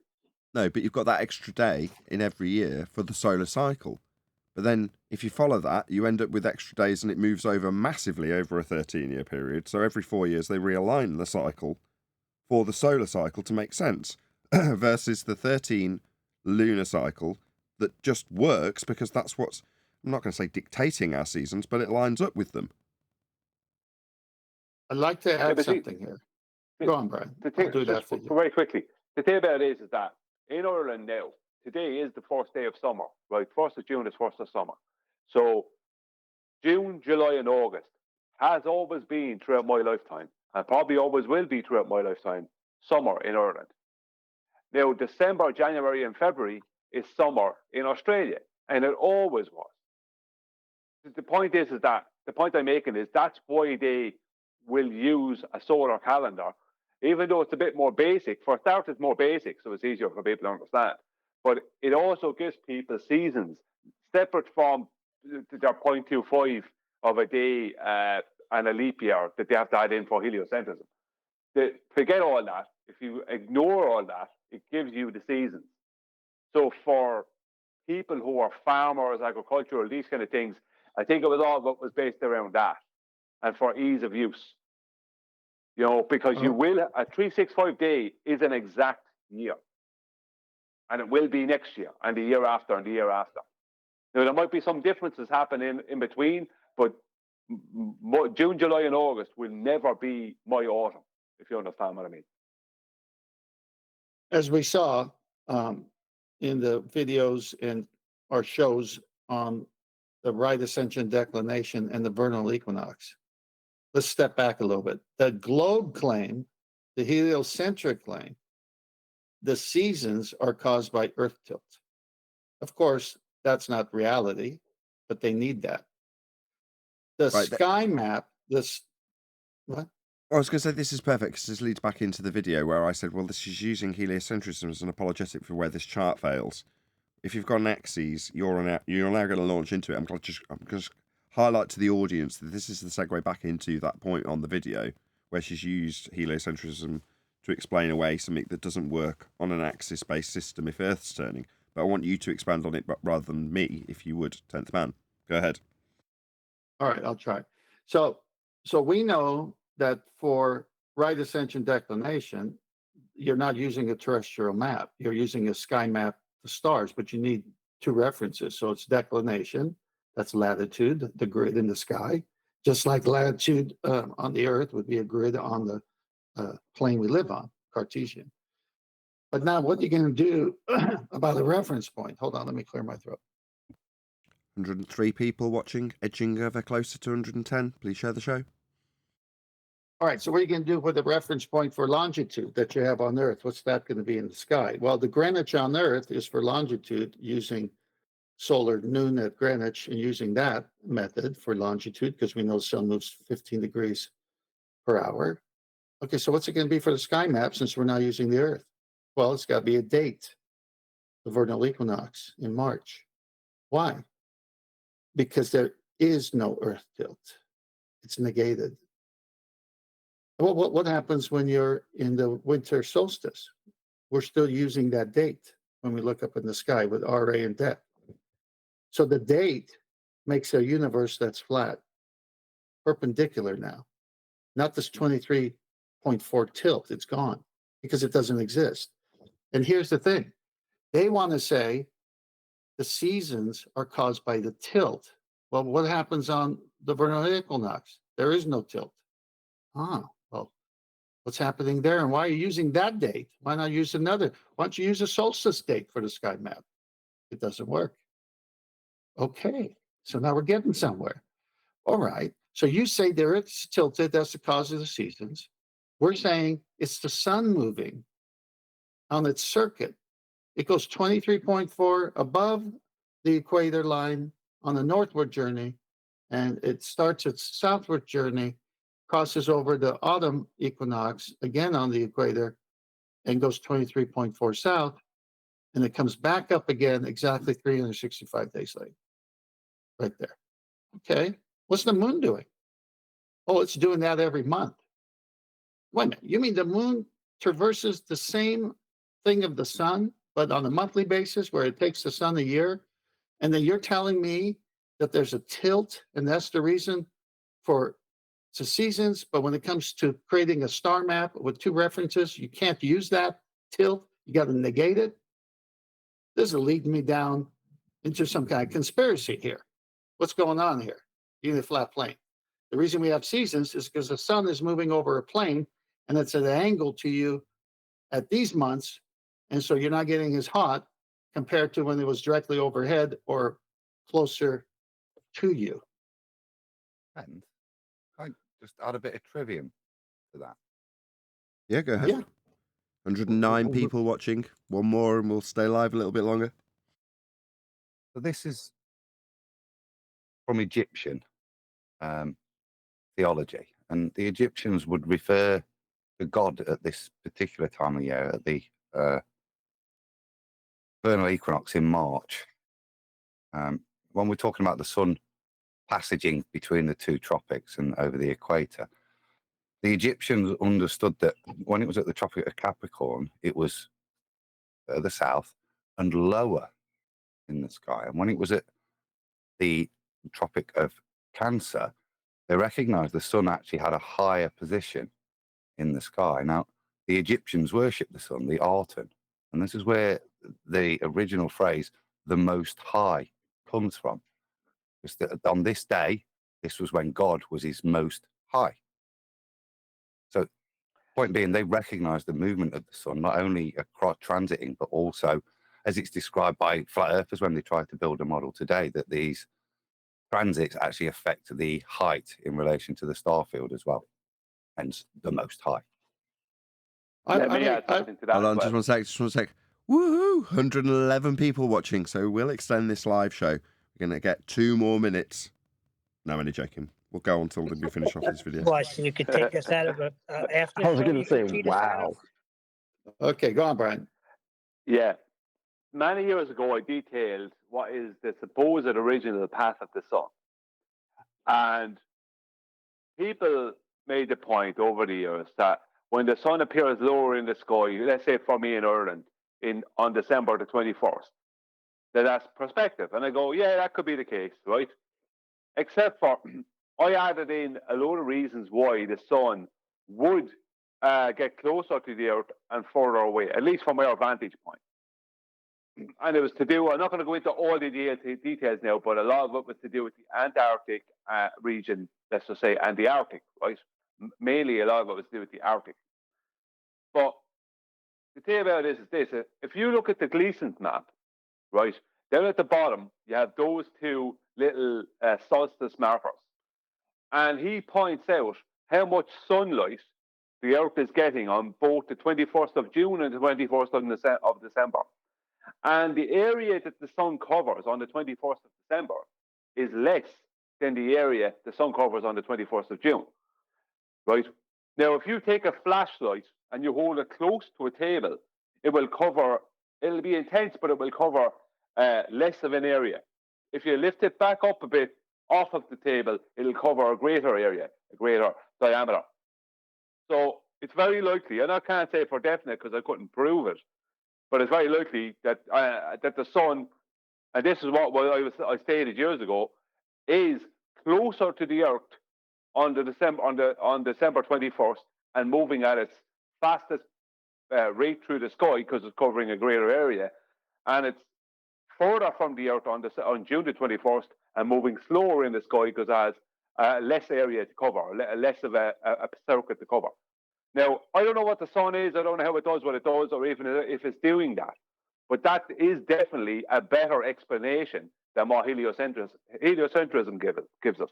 Because even Gleason states on his map. Now, I'm not saying his map is correct. I'm not saying that these elements he adds to the map are 100% correct or anything.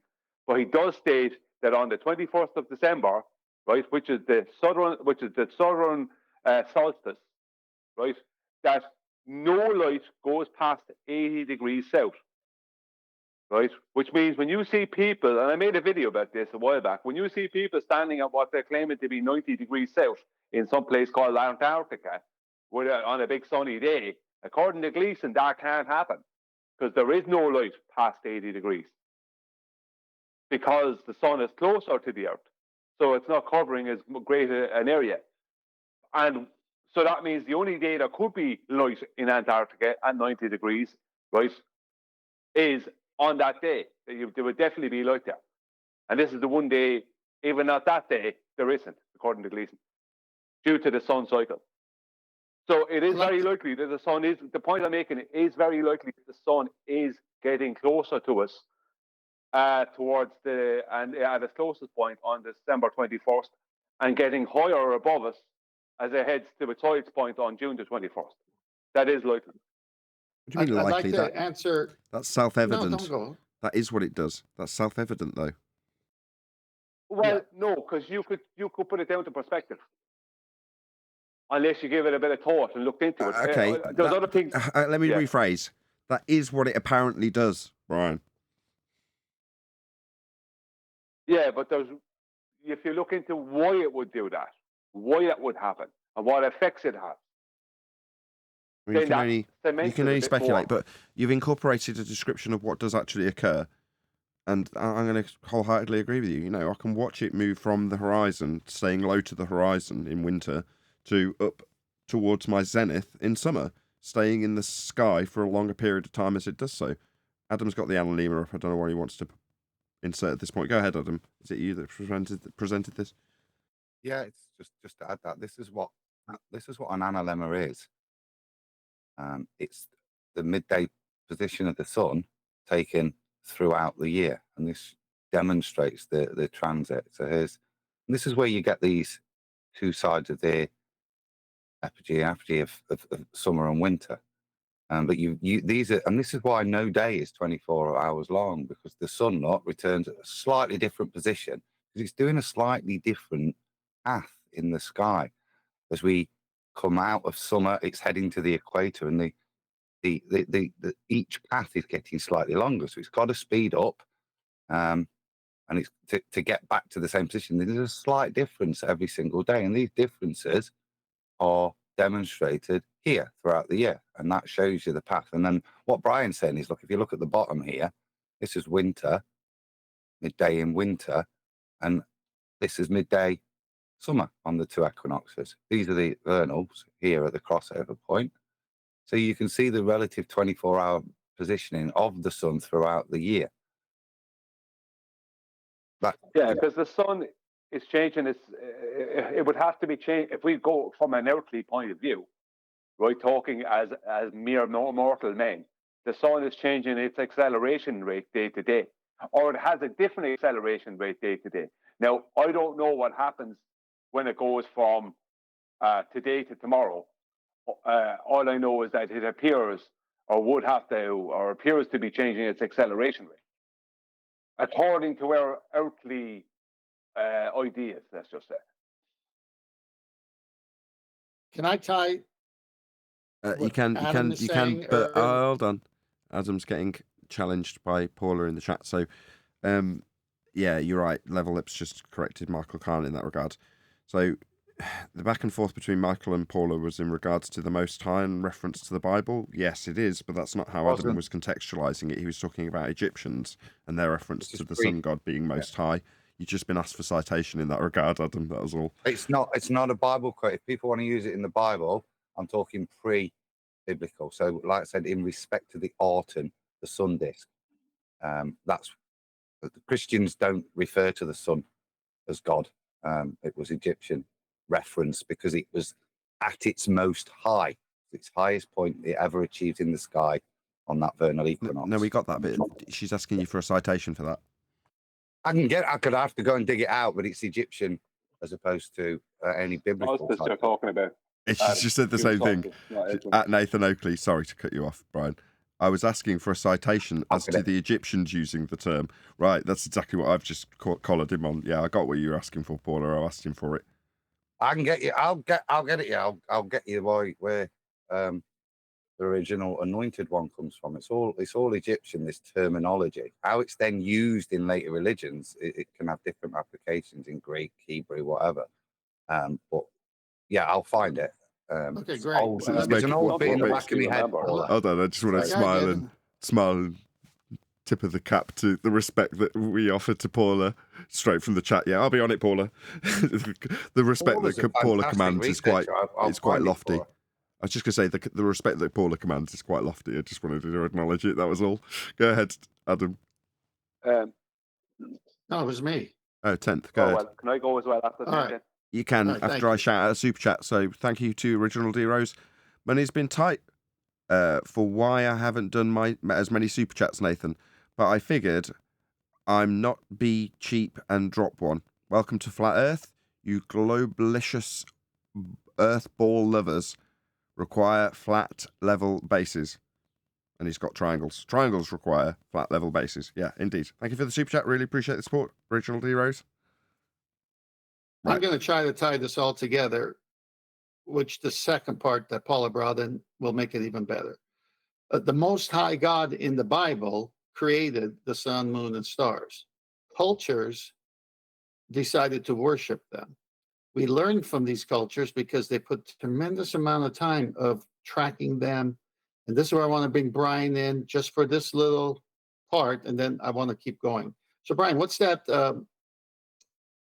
site in Ireland where one day of the year the sun goes through that hole and lights up that room? What is that place called?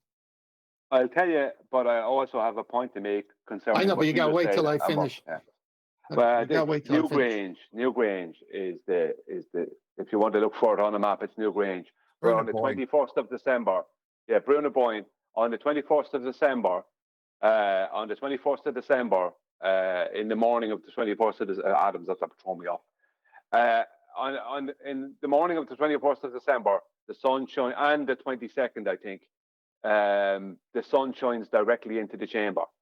There was another one similar to it, based off of the equinox, I think it was, in Egypt at one time. But there is another one identical to it in France, in Brittany, in France. Like in the Fifth Element. Like in the Fifth Element, right? I don't know about the Fifth Element. Multi-pass.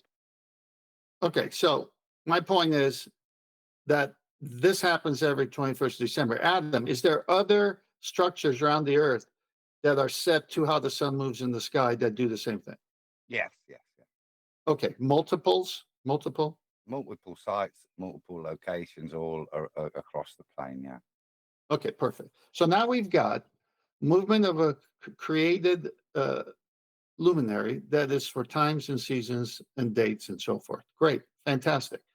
The difference in Christianity is that we say God, the Most High, made all these things, and different cultures ended up giving divinity or worshiping the things that were made, which God says do not worship things that are created or any idols. So, but you can't take away from their work of how they tracked it and built monuments that prove the very point of the geocentric plane that we live on, because it's the sun in the sky that's moving, and thousands of years later it's still doing the same thing.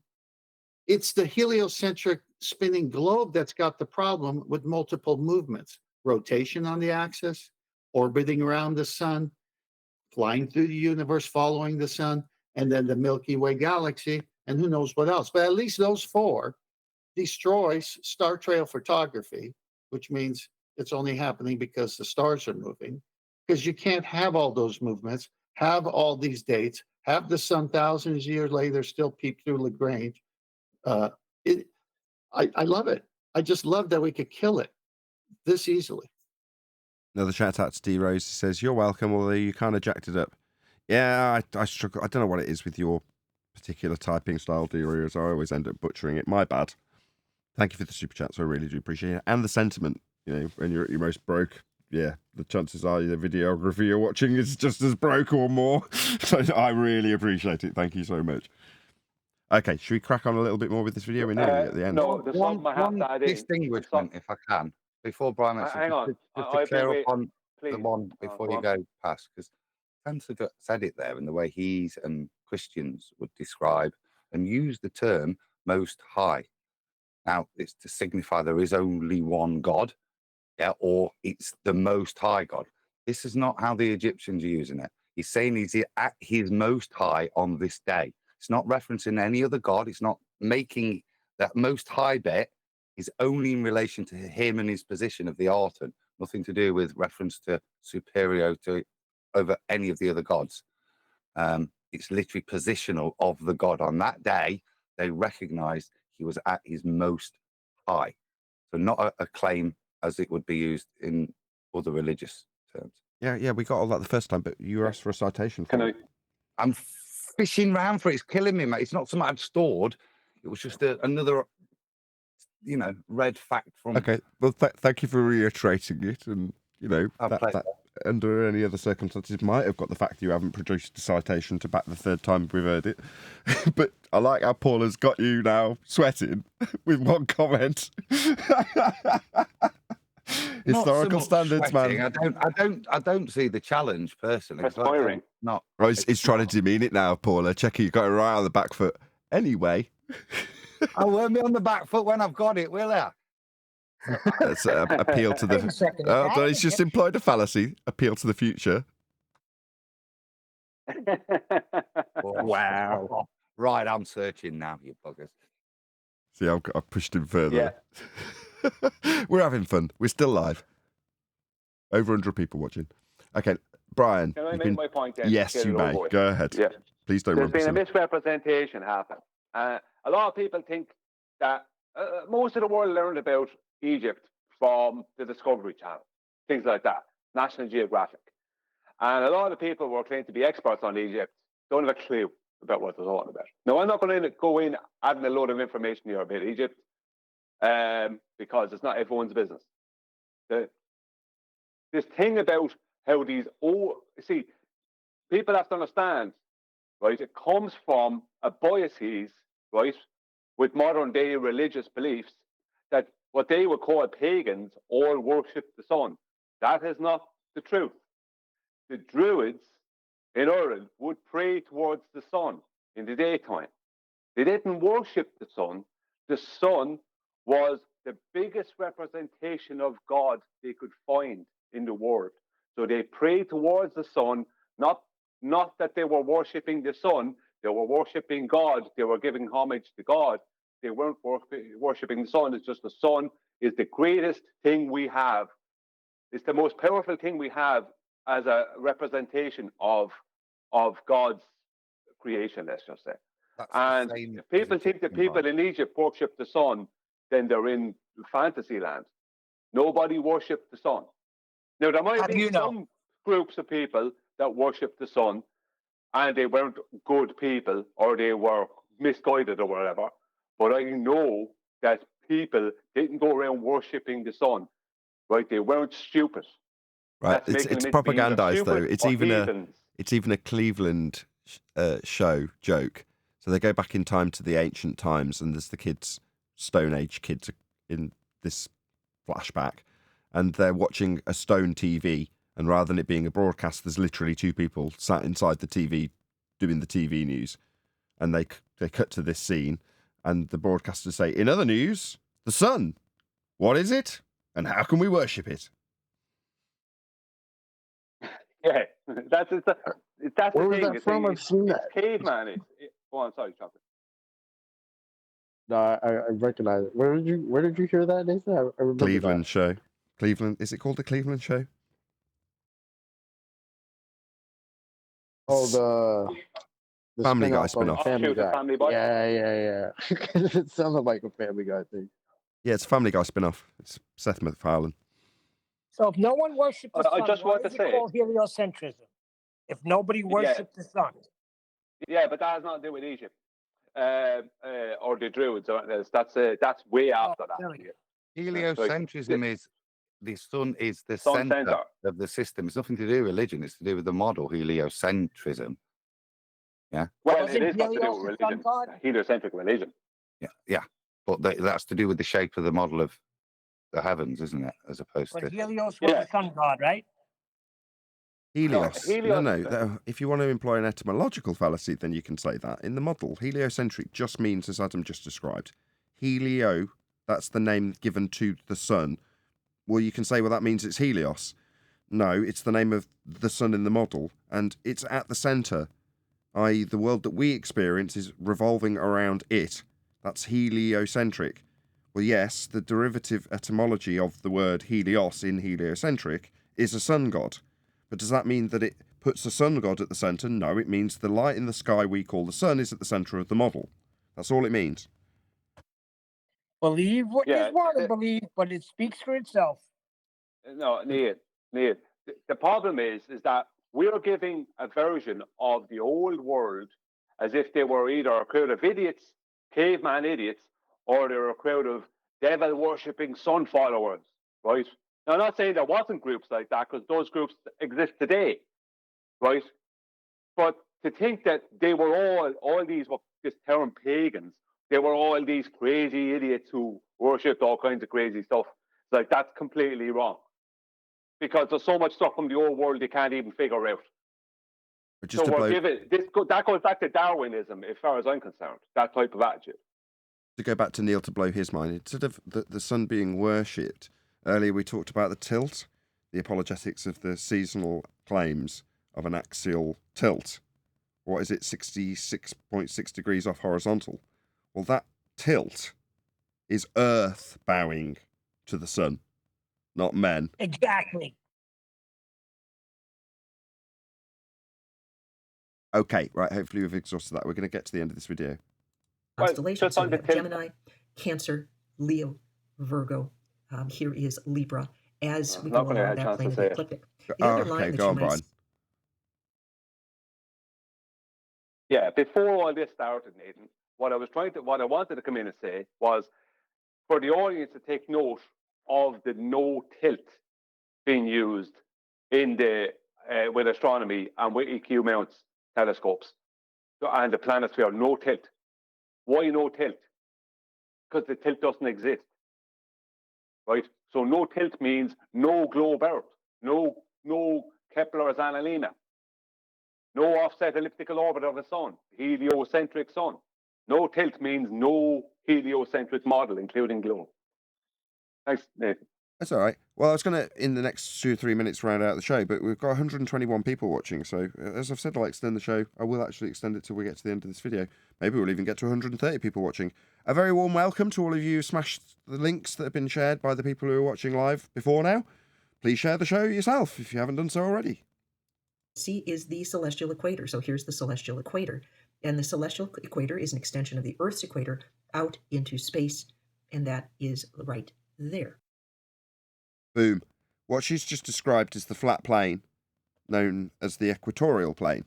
Now, she just described it as the guy in the video yesterday alluded to with an animation where he projected out a flat plane into space. But that's the plane that you'll actually be standing on when you're taking these angle measurements or describing this chart in regards to being 50 to 60 degrees or 30 to 40 degrees or whatever it is that the chart's claiming to be, all of which requires a flat plane. But the equatorial plane that they're describing is just a surface for you to have an angle measurement off that, if described with a sphere Earth involved, it'll be wrapped around you like you're in the middle of hell at the molten iron core taking these measurements with a flat surface emanating out, as she described it, out into space. What space? It just goes out to wherever we see the stars. Now, I don't know what that is or where that is, but that is how it represents itself to us. They are apparently at this angle off a flat plane when measured, and they'll always be there, but we know because of the cyclical nature of them. So that all that means is that she's just made the same apologetics as the guy yesterday, hinted at the notion of us being on a flat plane and described that flat plane emanating out into space. No, we just live on a flat plane. Now, back in nautical terms, it's also been described that way back in books that have been shown by 10th Man, back in the, or it might have been Brian, I forget which, back in the 1800s when they described space. All right, so the plane of the ecliptic, the equatorial plane emanating out into space.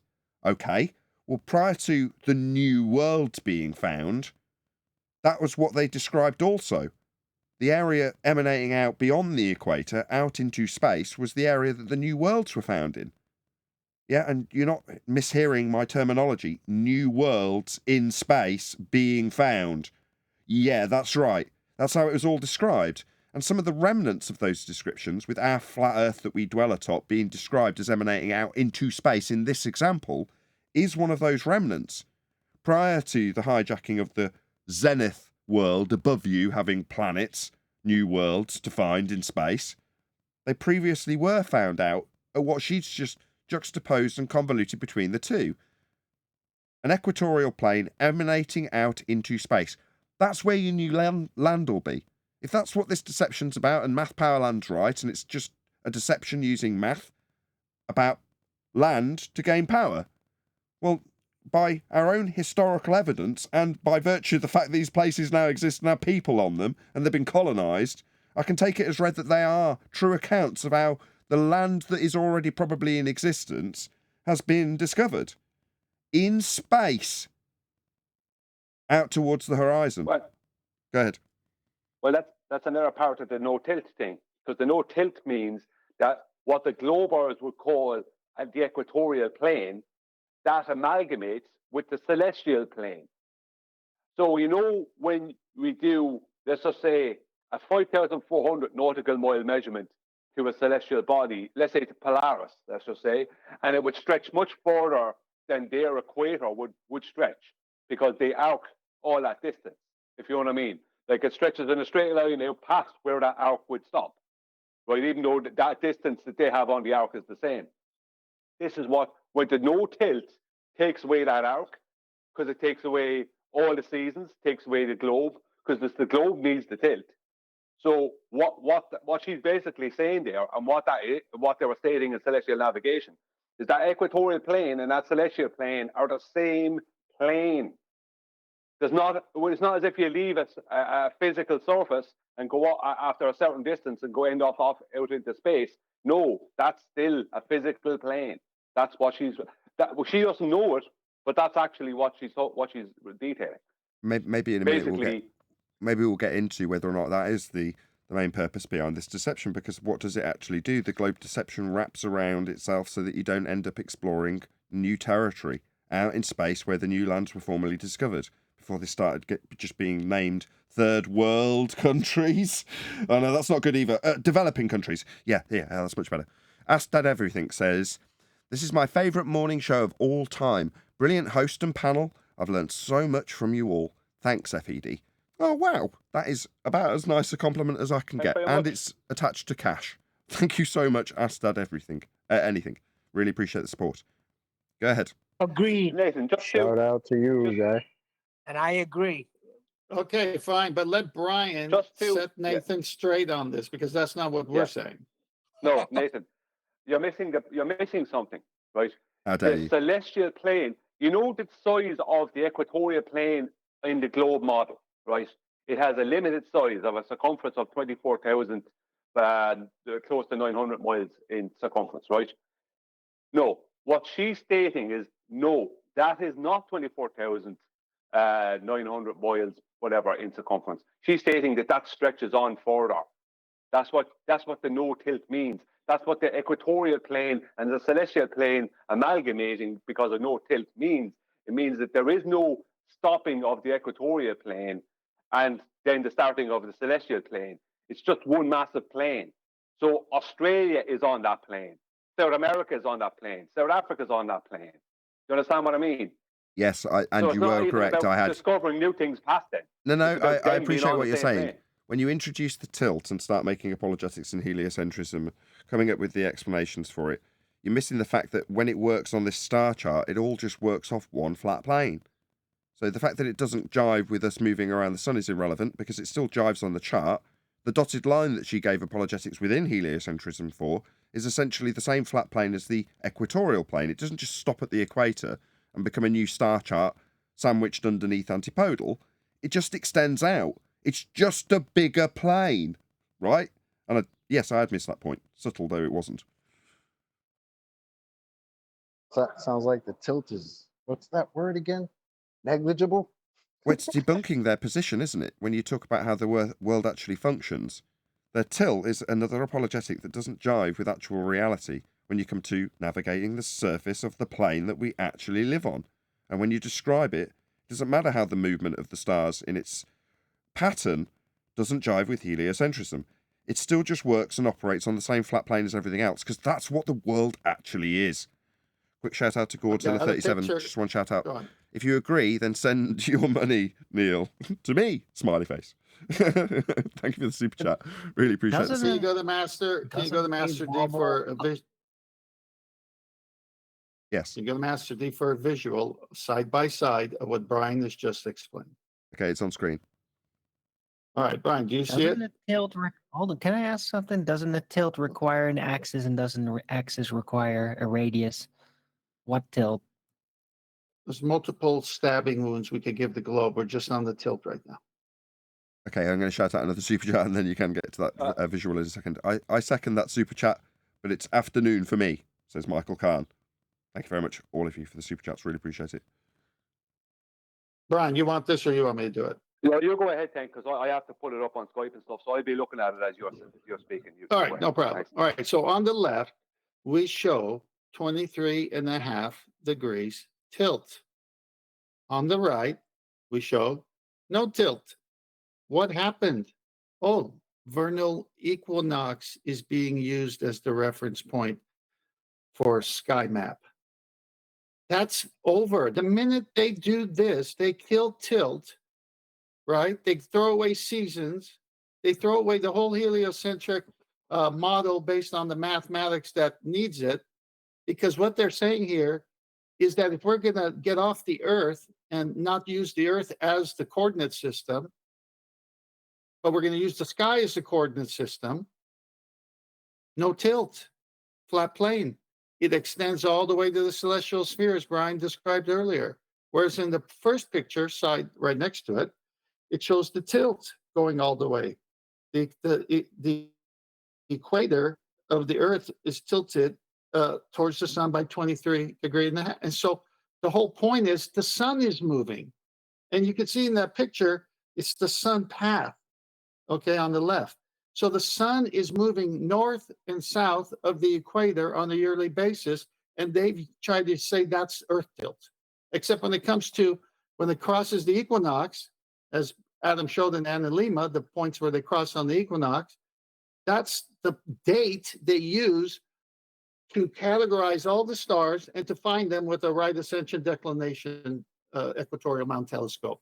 So the equatorial mount extends past the Earth's surface on their globe all the way to the celestial sphere. Okay, let's get back into this video. Hopefully we'll get to the end of it. What do you mean? Just you can note right ascension and declination on planispheres.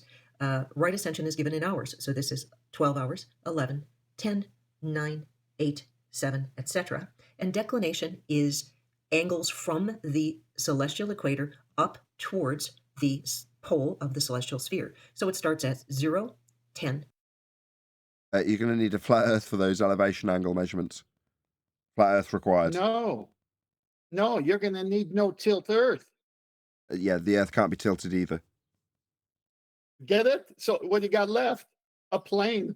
Plane, yeah, absolutely. And what she got in her hand? A flat star chart. map. A flat star chart. You know, which also highlights the fact that the representation that we're given when they described the pimple on the Earth yesterday, it's like, no, you're not talking about a pimple. When these lines that you can see on screen now, marked in degrees, running down with her finger over, those represent a flat sky and a perspective view of that sky represented on this flat chart. So the two run parallel. Now, as they move along the night sky, they may descend towards the horizon, changing their angle. Well, if that's the case, with the exception of Polaris, then you can plot that, but only on the basis that you've got a flat sky running along a parallel flat Earth. That's how this must function. Yeah, tilt is never part of observations to Polaris. They never bring tilt into the observations of Polaris because that is a straight line that extends beyond what, in a straight line, it extends beyond 3,959 miles. What she's pointing out, and what that points out, is that the radial distance, let's just say if we want to call it a radial distance, from the GP point of Polaris, right, or what they would need it to be would be out to the equator would be 3,959 miles, right? But what this points out is like, no, because they're using 90s and 180s, it's not. It's 6,213, I think it is, or 10 miles.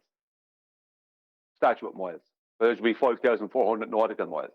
Because that 90 of Polaris starting underneath Polaris and is ending up at the equator. But what she's pointing out is that equator can't be an arc down below the GP point of Polaris. It has to be a straight line out from Polaris. Just like with celestial navigation. It's worse than that, Brian. When we use a sextant, we're using horizontal coordinate system, Earth-based. So we use the horizon and the elevation angle of the star above the horizon. If you want to go to equatorial mount system, as we did a show on it, you're no longer using an Earth-based coordinate system. You're using a star-based coordinate system with the same longitude, latitude lines, Cartesian, that are on our maps. But it's now on the sky, and wherever the stars are, they're in those lines of longitude, latitude. They call the latitude declination, they call the longitude right ascension in hours. She just got through saying that if you go back 20 seconds, here's the hours and the right ascension. Okay, well, if you can't afford a really nice equatorial mount telescope, guess what? Just go buy one of these planispheres, because they work the same way. Based on what? No tilt Earth. Goodbye, heliocentrism. And with that, I'm going to say, if you are watching this on either Nathan Oakley 1980 or Nathan Oakley Premiering streams, then stay tuned, as there will be an after show to follow. Unfortunately, if you are one of the over 100 people watching live, this is where we bid you farewell. So another massive thank you to all of you. Smashed the super chat, liked, commented, shared, subscribed, joined as a member, gifted members, hit me up on PayPal and all that good stuff. Another massive thank you to today's Discord and G Plus panels for making today's live show possible. Once again, stay tuned if you are watching on either Premiering stream. I've been Nathan Oakley, and I will see you all in the next video. Oh, what a day! What a lovely day!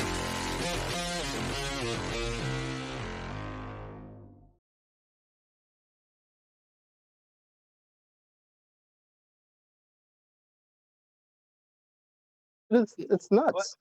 When It's you not have no contentious until it's contentious. when you have no tilt day, get out of that arcade. Right, but can I ask something about this whole thing? Because you guys, sorry, been droning on a bit. It's great detail and all that, but I'm trying to get the basics right here. And that is that the whole tilting situation, is that that's season based, right? The Earth is supposedly tilting according to heliocentrism based on that. But if it would, then the entire star map, everything would rotate, right? And that's not happening. It's the sun that's actually causing this pathway change that causes heliocentrists to claim that the Earth is tilting, correct? It's their claim. I'm not asking about the technical. I just want to know. I can't answer you if you're not going to let me. Brian, I can't deal with it. But this has been explained for an hour. Let me answer you. Yeah, they must claim it tilts for their globe to explain seasons. That's what Kepler's analemma is all. Because of the sun path, right? Because of the sun path.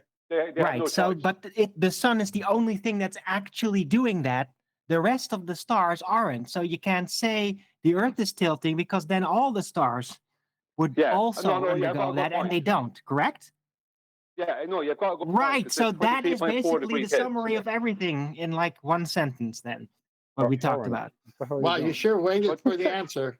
You asked him a question, he's in the middle of answering you, and then you're like cutting him off. What are you doing? I'm trying to figure out what you guys been talking about. They would excuse it in their model, though, Arwen, because they put everything to infinity. So that small distance of the orbit around the sun and the angular change, they would say, it equates to no difference in the patterns in the night sky. But it does. Right, but that it isn't actually negligible, because if it's rotating or changing its axis position underneath the entire universe, well, then the entire universe, per sort of Coriolis deviation, should be going along with that half, but it's only the sun that's doing that in the sky. So Yeah, that's because just a it's the sun they fatal had to flaw in their explain. model. Yeah, because it's the sun they had to explain. Let me give an example. What I was detailing years ago, and it was when I was detailing this on a presentation back in 2017, I think it was, on Ranties, right? Adam, you and Bob Nodell actually subscribed to me that night, funny enough. But what I was detailing with the EQ mount back then was that the globe can't have this offset elliptical orbit with the tilts, right? Now, it's not actually tilting. It's always tilted in the one way, but due to its orbit, right, the sun will hit it in different angles, right? But due to the offset elliptical orbit of the sun, an EQ mount telescope, along with the tilting, because the tilting will basically, the telescope has to be pointed in a different direction several months later, and it's an offset elliptical, an offset, not even central, offset elliptical orbit. That means there is no way that an EQ mount could ever hold polar alignment for any length of time. Now, I know for a fact, because I read about it years ago, and I'm sure Tent has read it, that when you polar align your EQ mount telescope, one of the real good ones, when you polar align it correctly, once you don't move that, and it's not moved by wind or your dog runs into it, that will stay polar aligned. It will not move from Polaris. Polaris will stay within that underscope. Right, because the Earth is not can't wobbling. happen. Yeah, exactly. That can't happen. Otherwise, there would be the Coriolis deviation because of the wobble. Well, continually. things that have to look different. It can't happen. No matter how.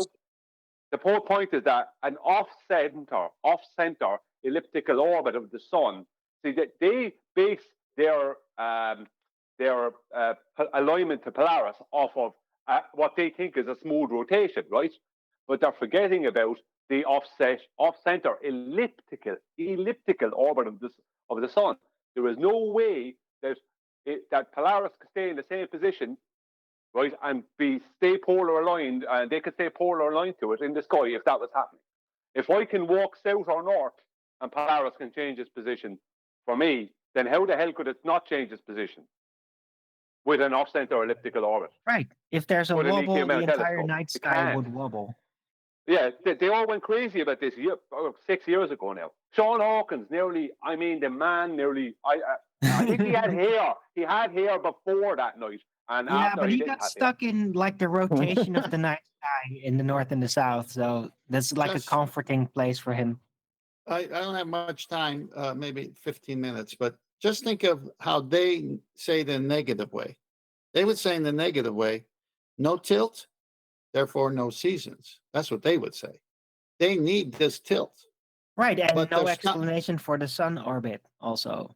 But the funny thing also is that beside it being devastating for the heliocentric model, it's also a very distinct geocentric trait, not just flat Earth. And that's interesting about it, because this must have been one of the geocentrist arguments when the heliocentrism versus geocentrism debate was going strong. It's like, no, look, it's just the sun that's doing that. It's not everything. Right?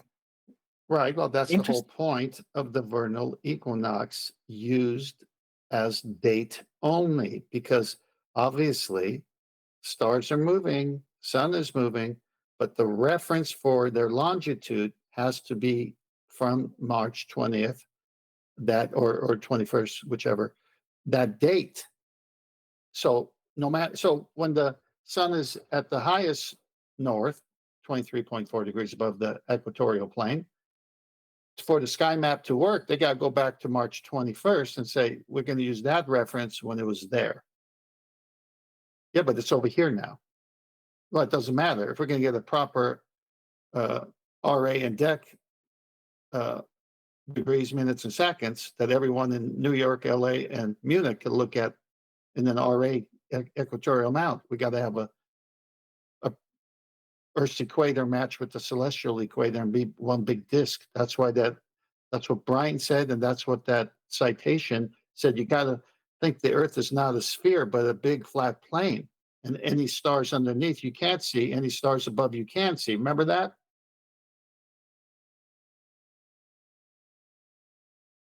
I remember it. Yeah, devastating. That's what Sean remembers. Because what they're really saying is that if you don't use, okay, let's say we don't want to use any sextant arguments or Earth-based coordinates arguments. Fine, what's left? Celestial coordinates. Okay, what's the basis for that? Same latitude lines, but renamed declination. Well, what's longitude in celestial coordinates? Well, they don't call it longitude, they call it right ascension. Well, does it work just like Greenwich? Exactly like Greenwich, but in hours. The Planisphere, the lady said that. The video we showed said that on RA and Deck. So now we're no longer going to use Earth. We're going to use a celestial map. And what does it say? It says, well, we're viewing it from Earth.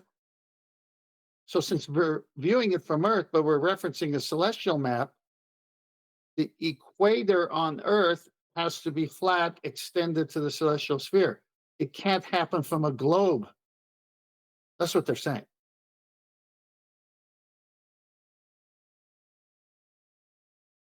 I mean, What I want to know, over if again. we're having discussions about the Earth, why are we always talking about what's up there? Why are they always concerned about what's up there? We're talking about what's down here. It's about Earth. because apparently that's where the curvature is. When you ask them where's the curvature, they'd be like, "Oh, but the sun. Oh, but stars. Oh, so the curvature of the ground is in the sky. Okay, cool, that works out." That's how I take that shit anyway. No, because that's where our curvature came from. The back engineering of flat Earth elevation angles to Polaris. They point to the sky because that's the celestial dome model. It's the perspective model of the sky.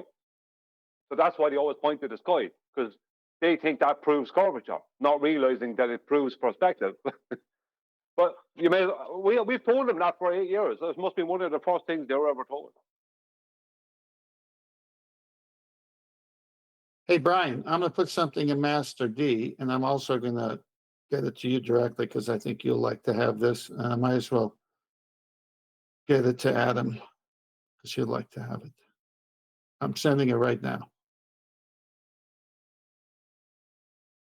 You see it?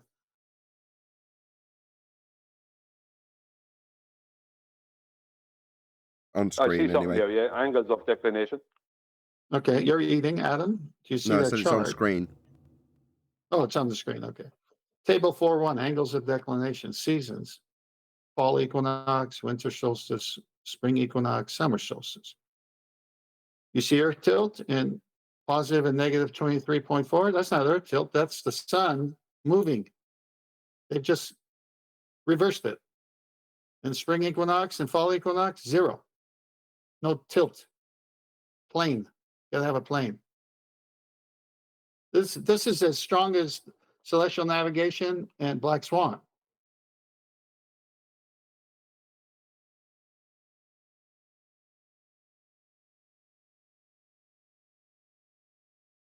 You're going to base your whole astronomical sky map on a flat plane and yet tell us we're viewing it from a curved surface?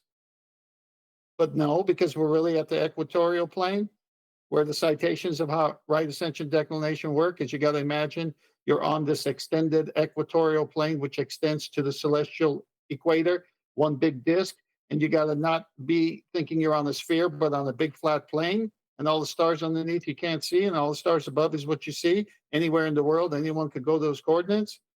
All game over. I agree, but when you putting these presentations out and you see them doing it all on a flat surface, I'm like saying, are they not understanding something, or are they deliberately putting out this information? The primary source liars are lying, but the people who buy into it have cogged this when we bring it up. How can you say, here, let's just use it with something I think I came on the tail end this morning, which I wasn't fully understanding. How can Christian astronauts and Christian scientists lie? Okay, well, it's just not limited to Christians. How can anybody, secular or Christian, religious, non-religious, lie? Well, are they lying? Maybe, maybe not. Are they passing a lie? Yeah. Do they know it's a lie? Probably not. Do all the people in NASA know and lie? No. Do some people? Yeah. Okay, so then when you bring this up to them, they're indoctrinated from when they're young up to this point, and the system says anyone who goes against it are archaic and are to be avoided and are crazy flat earthers wearing tinfoil hats, lump us in with the other feast of nonsense crap, which is exactly what they want to do, controlled opposition. And the next thing you know, when we tell them the real deal, Cog this kicks in and says, so you think everybody else is lying? How arrogant are you to think that every school system, every science biology course is lying to us? How dare you? It's like, no, it's not that. It's that the lie is so persuasive, everyone thinks that these are truths. And there's a lot of victims involved here. They just need to use reason and logic and understand fallacious reasoning so that we can hold people for their arguments, if they're true or not, and then follow wherever the truth and the evidence takes us. Right. So, like, let me ask you a question, because you brought this celestial navigation to us, and I'm thankful for that. But you started viewing it as a flat earther, right? Perhaps No. you wanted to get. No. Oh, you didn't? Okay, then I got it wrong. No, then. So I read the book and trying to. Okay, I'll say it one last time because I don't have much time. When QE personified in detail what Taboo showed, BLMSB, QE took it a step further and gave us a black swan. You remember that? Yes.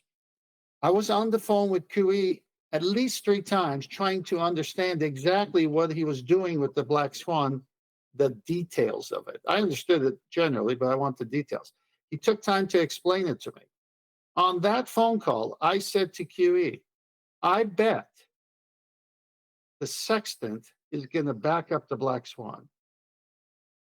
And at that point, I decided to go research the sextant. QE said, just keep it under the radar for now. I said, okay, because I didn't know, other than seeing one at a nautical shop in Newport Beach, California, and picking it up and saying, oh, this is a sextant. That's all I knew about the sextant at that time.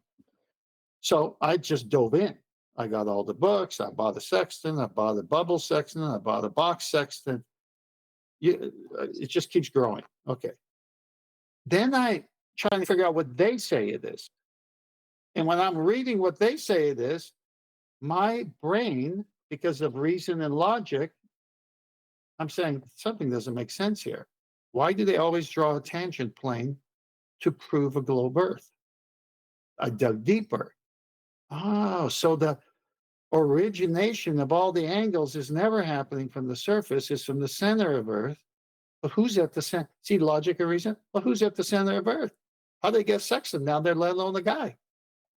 What are they doing? You see, I understand what you're saying, but I think you're missing what I'm saying. I know that, but you already were aware of flat Earth. Say Johnny down the block from me wants to get in celestial navigation. He buys all these books of something about flat Earth.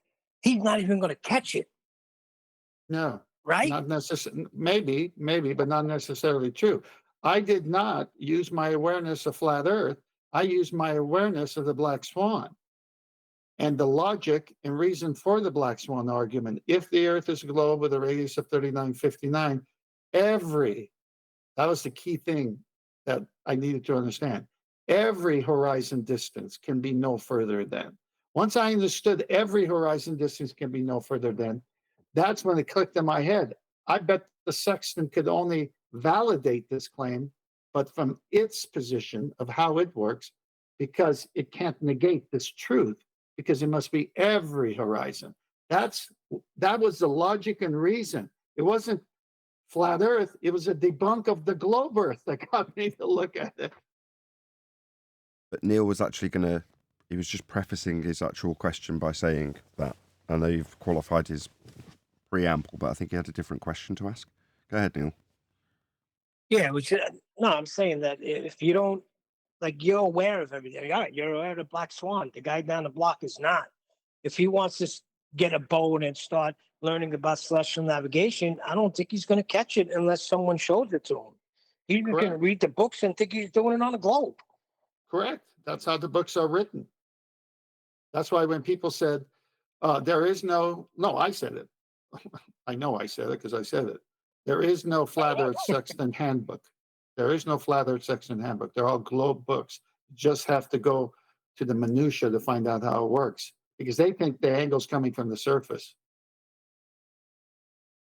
Yeah, but once they surface come to of an hell. yeah, right. Once Sorry. they understand that there's no center of the earth, and that's an impossibility, and they have to bring it to the surface of the earth, perhaps it'll click. We got to get this out there. We're moving too slow. Let's go. Speed It's it up. it's Have to funny go through because hell Neil, to do celestial navigation on the globe. Literally, they're Yeah. going through hell Neil, every you're time. not going to be able to hold everybody's hand in this. You realize that, right? I know Like, that's what I'm saying. We got to get it out there.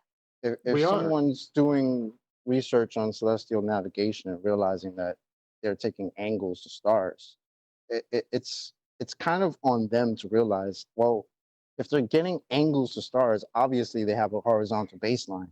Like it Yeah, but you're literally looking says, at it as a like flat it earther, though, literally, Chocolate. no, I'm not looking at it as a flat earther. I'm looking at it as just a normal person, right? Because that's when the thing has to click in your head that, wait a minute, something's wrong. They're telling me I live on a globe, and we're supposedly taking elevation angles from the surface of this globe, which, if you do even more research, not even from the surface. All these little things have to click in that person's head, right? You're not going to be able to hold everybody's hand express to them that they have to be on a flat plane to even get these angles, right? Yeah, but Chocolate, I'm sorry. If you will have No, go people ahead. in the Navy, you have people in the Navy using celestial navigation and not realizing it? Really? you don't What about understand, Nathan's sister? Neil. Hey, she You did up? it. Say You again. don't have to. What about your sister? She could do celestial navigation. She didn't come to you and say the Earth's flat. That's But what I'm saying. let me finish. But when Nathan's brought it to her and he's asking her about it, pennies drop. But it's put to you in such a way. Read the way text read. It's simpler to view it in this way. So they seed you to view it as a flat plane, to do everything on a flat plane. They don't say it's not a ball in that sense. They even excuse it. So everything will be there's there, the but it trick, doesn't right? mean necessarily. The last thing they want is you to connect those two dots, isn't it? Really. So it's portrayed that way. So the point is, celestial navigation is what it is, and you can then, if you understand celestial navigation, to draw your own conclusion. If you're raising that question, and that's the point, like with Nathan's sister, did she raise that question in her own head? She knew it had to be done with flat, straight planes and that, but did that link to the shape of the Earth? That's the disconnect, I'd say, Neil. So they put that in there deliberately, right? It'd be easier if you do this all from a flat stationary plane. So they stick that in there as a little trick. I got When it. That's not the trick. That's the reality, that you would have to use a flat plane to use it. The trick Right. is the first part, that you think you're on a ball, right?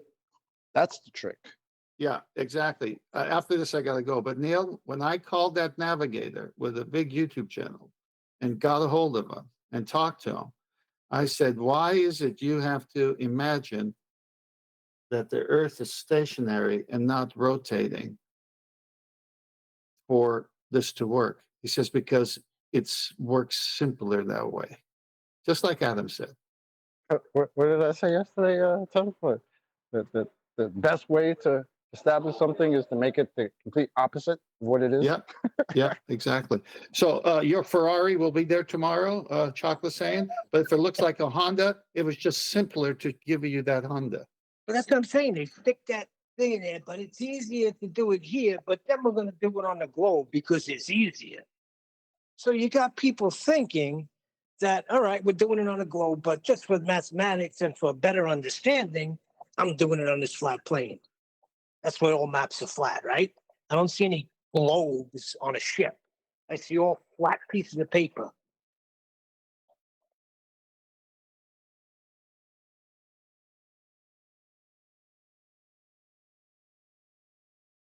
I think it's good to recognize that some of these people that are writing these things we read, they might not be actually just trying to teach.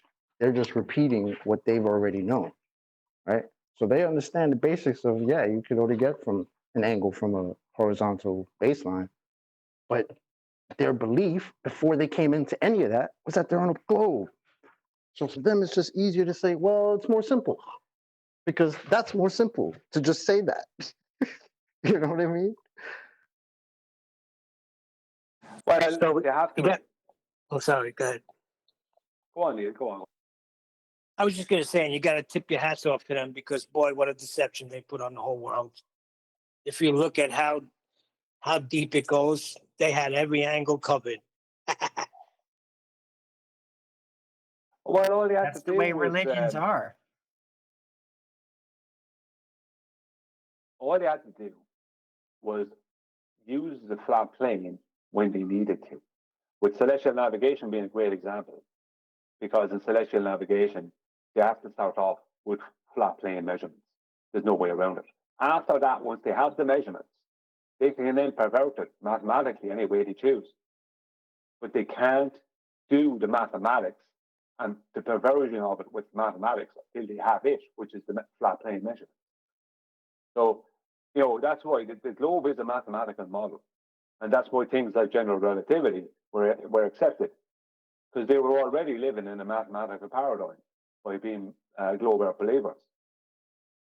That's so another it thing, can be Brian. anything you want it to be, That's another thing. I was looking up the scientific method, and I can't find it anywhere the way it's laid out. I find a bunch of nonsense. I know it's automatic to people that have done the scientific method and went to schooling for it, but you got to hear some of the stuff that's out there. They got science for the stars. They got mathematics in it. So, like, if you go to do a Google search and see, let me find out about the scientific method, you're not going to find it the way we talk about it here. I tried. No, and that's because, as QE explained a couple of years ago, because that is taught. Like he was, when he brought this out a few years ago, when he was not so much brought it up, but when he first started on Nathan, I think he said at the time that his young lad at the time was learning scientific method in school. I think it was he got 5th grade. I don't know what that age that is in pre high school in America, something like that. So it's something that you're just kind of taught in school, and a lot of people just forget about it. But it's used constantly as you go into higher levels of education and into fields like in medical world and different things where they need to use it. But you won't find a description of it, because it's one of those things that someone needs to put out. Like QE should just put that out there. I agree. If he could put that out there and just get it out onto Google, that's what it is. There's the scientific method. He would, but once he does that, people can accuse him of it being his scientific method. None of this rubbish as they already have, because they want it to go away, because it gets in the way of pseudoscience. Right, but So if that's you the problem. read it, that's why I understand why the astronaut son says what he says, and this one says what he says, because if you're looking for it, they're going to tell you everything is science.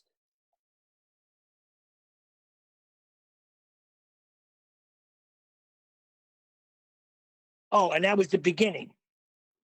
The video I just watched, it said scientific methods, plural. And he basically said that the framework was the beginning of it. But now it's, gone further. Well, it doesn't matter as long as it's empirical. Now, I have only ever come across one scientific method, and that is empirical. So someone can contest that if they want, but they've got to then, this is one of those situations where they have to replace it with an empirical method. You can't remove that empirical method and state that is not good or that's not correct, or there's other methods. Okay, give us one of these other methods and we'll test to see if it brings us to empiricism. And it won't. And that's the problem. It's a logical method. And it brings empiricism. Something A, as Nathan always says, A either causes B or A doesn't cause B. You only have one of two answers at the end of your process. The end of the test is one or two answers. A caused B or A didn't cause B. then you know for definite A does or does not cause B. So it doesn't matter what way it's formulated as long as it gets that outcome. But nobody else, how can you formulate it more simply and logically correct than how it already is? Some people saying methods. Why would you need scientific methods? Why would you need more than one? Why would you need more than one? There's no. The only reason you wouldn't need it. You'd want more than one, so you could introduce your pseudoscience ideas. Yeah, that's just what he did in this video I watched, because actually he says methods because he takes it from the beginning when it started. I forgot what year it was. I just breezed by it real quick, but that's why. Then it comes, but it doesn't culminate into what we talk about here. It culminates into pseudoscience. Well, if they don't, well, the starting point of any of these supposed scientific methods, if it's the starting point is not observe a natural phenomenon, then it's bunk immediately. You know what I mean? Like, okay, Bruh, ask a question, bruh. Yeah, ask a question. Yeah, science bodies. Yeah. No, I agree 100% with you, Brian. I totally agree with you. I'm just telling you this video. I posted it in Mass State. He talks about how it started, and then he goes on to each person involved and how they came to where they are now. But where they are now is not the scientific method. It's pseudoscience. Well, it's one of those things. I remember. Now, I didn't learn that in school when I was younger because our schooling system here is different. But there's certain things I learned in school when I was younger that would have seemed irrelevant at the time, but they have far more relevance to 90% of the other stuff I was taught as I got older. You know what I mean? So people often forget about it because who's using scientific method? You know, they learn it in school, whatever, but who's using it after that? Only people who end up working within some field of science, let's say if you want to call it that, a field of science. You know, who's going to use it? Maybe someone like Adam. You know what I mean? Who works within chemistry, something like that. It's going to be only specific people that will use it. Same thing with geometry. I mean, geometry, although used a bit more widely, obviously, than the scientific method. If you learn geometry in school, I mean, and you don't end up becoming a carpenter, let's just say, or a surveyor, right? There's not a whole lot of other directions you're going to go where you're going to need a lot of geometry. You know, if you become, I don't know, a web designer, or so maybe you would need geometry there. I don't know, but the point is that geometry is another thing people learn in school, but they don't always have a need for it in their daily lives as they work or whatever. So scientific method is even worse than that because there's less reasons to still use it after you learn it as a kid than there is with geometry. So you have to see it that way.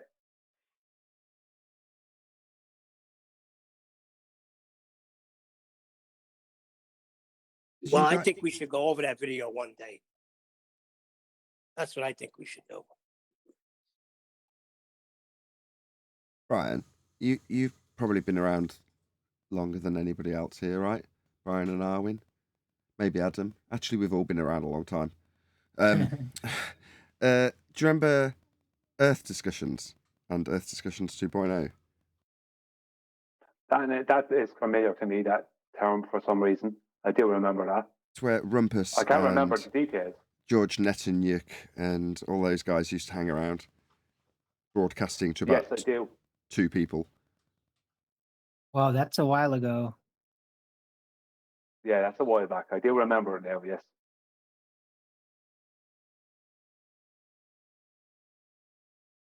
How come you're asking me about that? Yeah, what else, Nathan? And what? Maybe we should stay off for Neil. Yeah, because whenever I think about where are the ballers, why aren't they challenging us?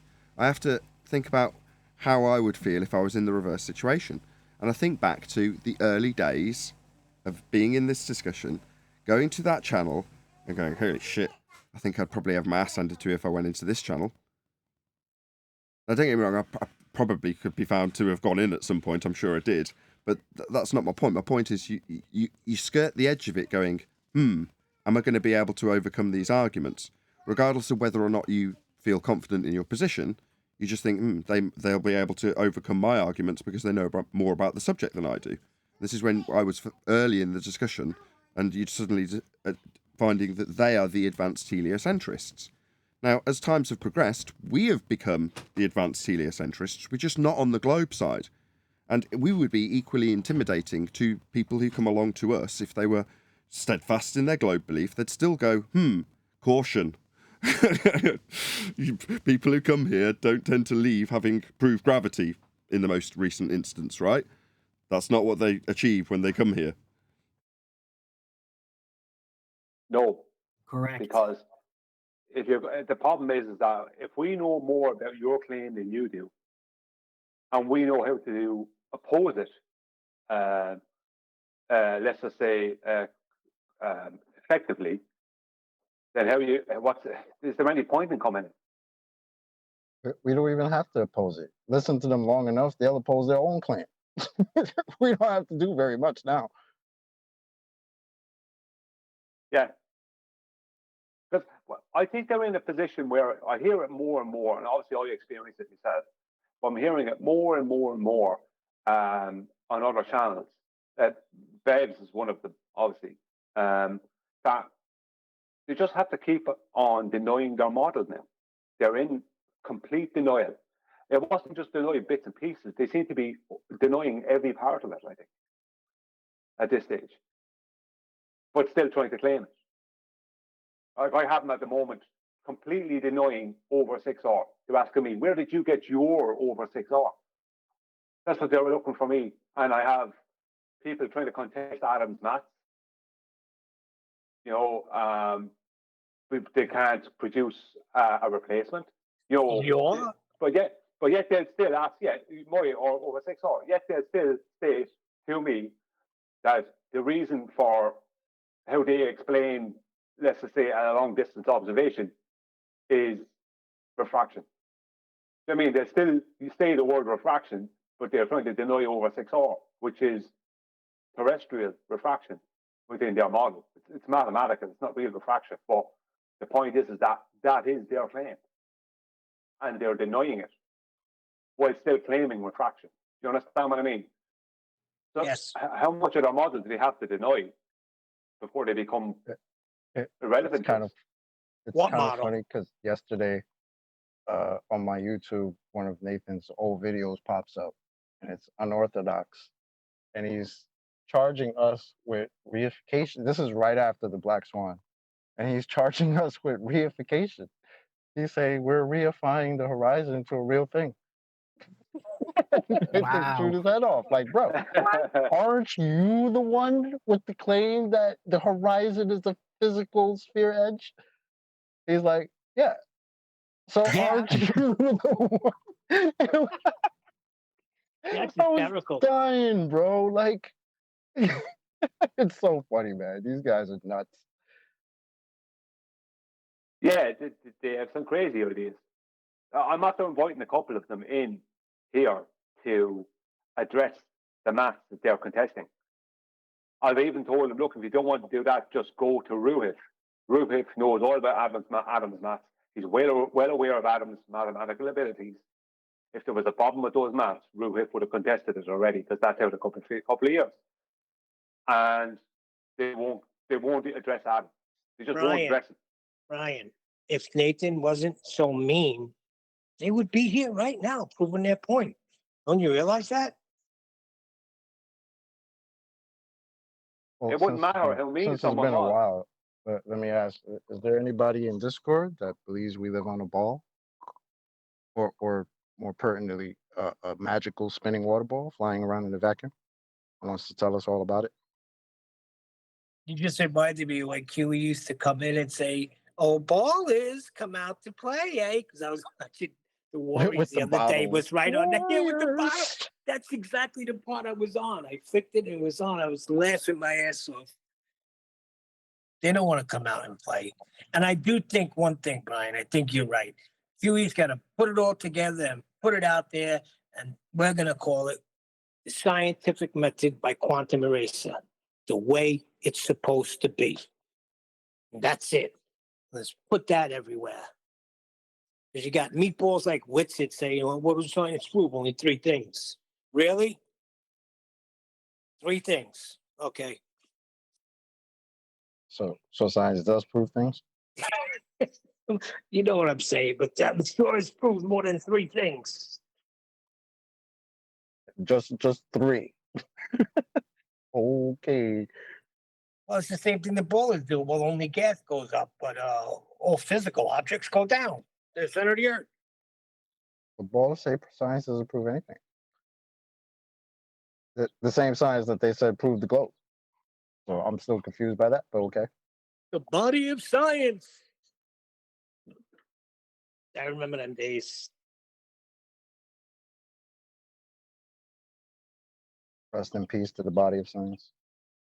What was it? The pink writing? Pink writing, right? Used to come on. I remember I would just be a listener when Wiggles would come on, and I'd be working and just laughing my ass off.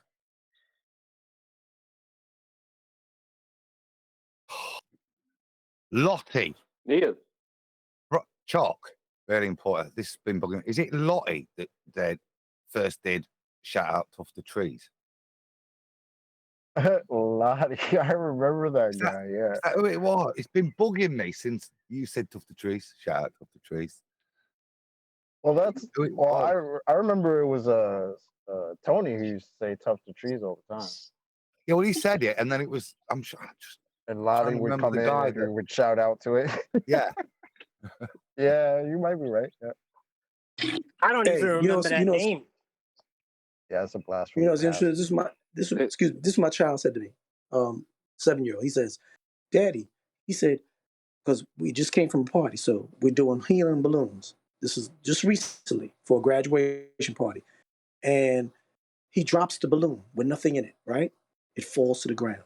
Okay, then the other balloon that we fill up the helium, it goes up. Okay, and then some of the balloons didn't have helium, and they went down. So he asked me, and I'm thinking he's asking me to be inquisitive. He's asking me to test my knowledge. He said, "Daddy, how come the balloon without anything in it drops, but the balloon with the helium goes up, but the balloon with the air drops?" And I tell him, and he corrects me even more specifically, because I said, well, because all things that are solid go down. That's just the nature, the mass and the density. It goes down. She said, well, how come the balloon goes up? The balloon is a solid. I said, well, and he kind of caught me. I said, well, because the density of the balloon is not enough to prevent the gas, which is helium, to rise, which is its natural nature to do so, even if you just blew the helium out the tank and didn't put it in anything. He said, well, what if you put it in a basketball? I said, well, it's going to drop because the basketball skin density is thicker than the. He said, exactly. He literally made me feel stupid for about 5 seconds, but he even understands the difference between the ratio of solid density mass and the nature of gases. And he's only 7 years old. So I don't accept any excuses for any adult. Even though he caught me, and I'm listening to you guys every day, he still caught me.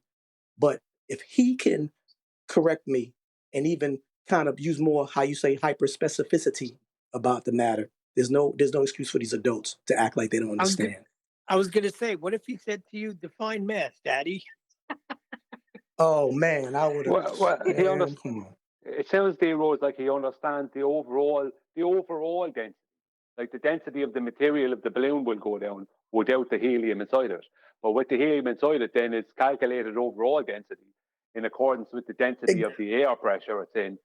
It will rise. Yes. But that won't happen with a basketball because the basketball's density of the container is greater. Same way as you could put helium in a steel container, it's going to go down because the density of the container, the overall density with the helium is, yeah. So he understands that. He understands it. He made me so proud. He made me so proud because, but as he made me proud, he made me go, now like I said, there's no excuse. There's no excuse. They know this and they just refuse to want to admit it. Because He's as a 7. kid, he's just recognizing reality. He's seeing Exactly. some things go down, some things go up, right? Some things don't move. They just stay where they are, right? He doesn't have. He's not filled with the indoctrination of, oh, everything goes down. Well, I mean, I don't know what level of school he's in or whatever, but it doesn't sound like he's got that. Oh, everything goes down because of gravity nonsense stuck in his head. He can recognize that that's not how the world works, right? You can even have the same object do different things depending on what medium the object is in. Right? Correct. Like water, right? Yeah, like water. Yeah. You take a beach ball, you just drop it in air, it just falls. But if you take it to the bottom of a pool, let it go, what the hell is it going to do?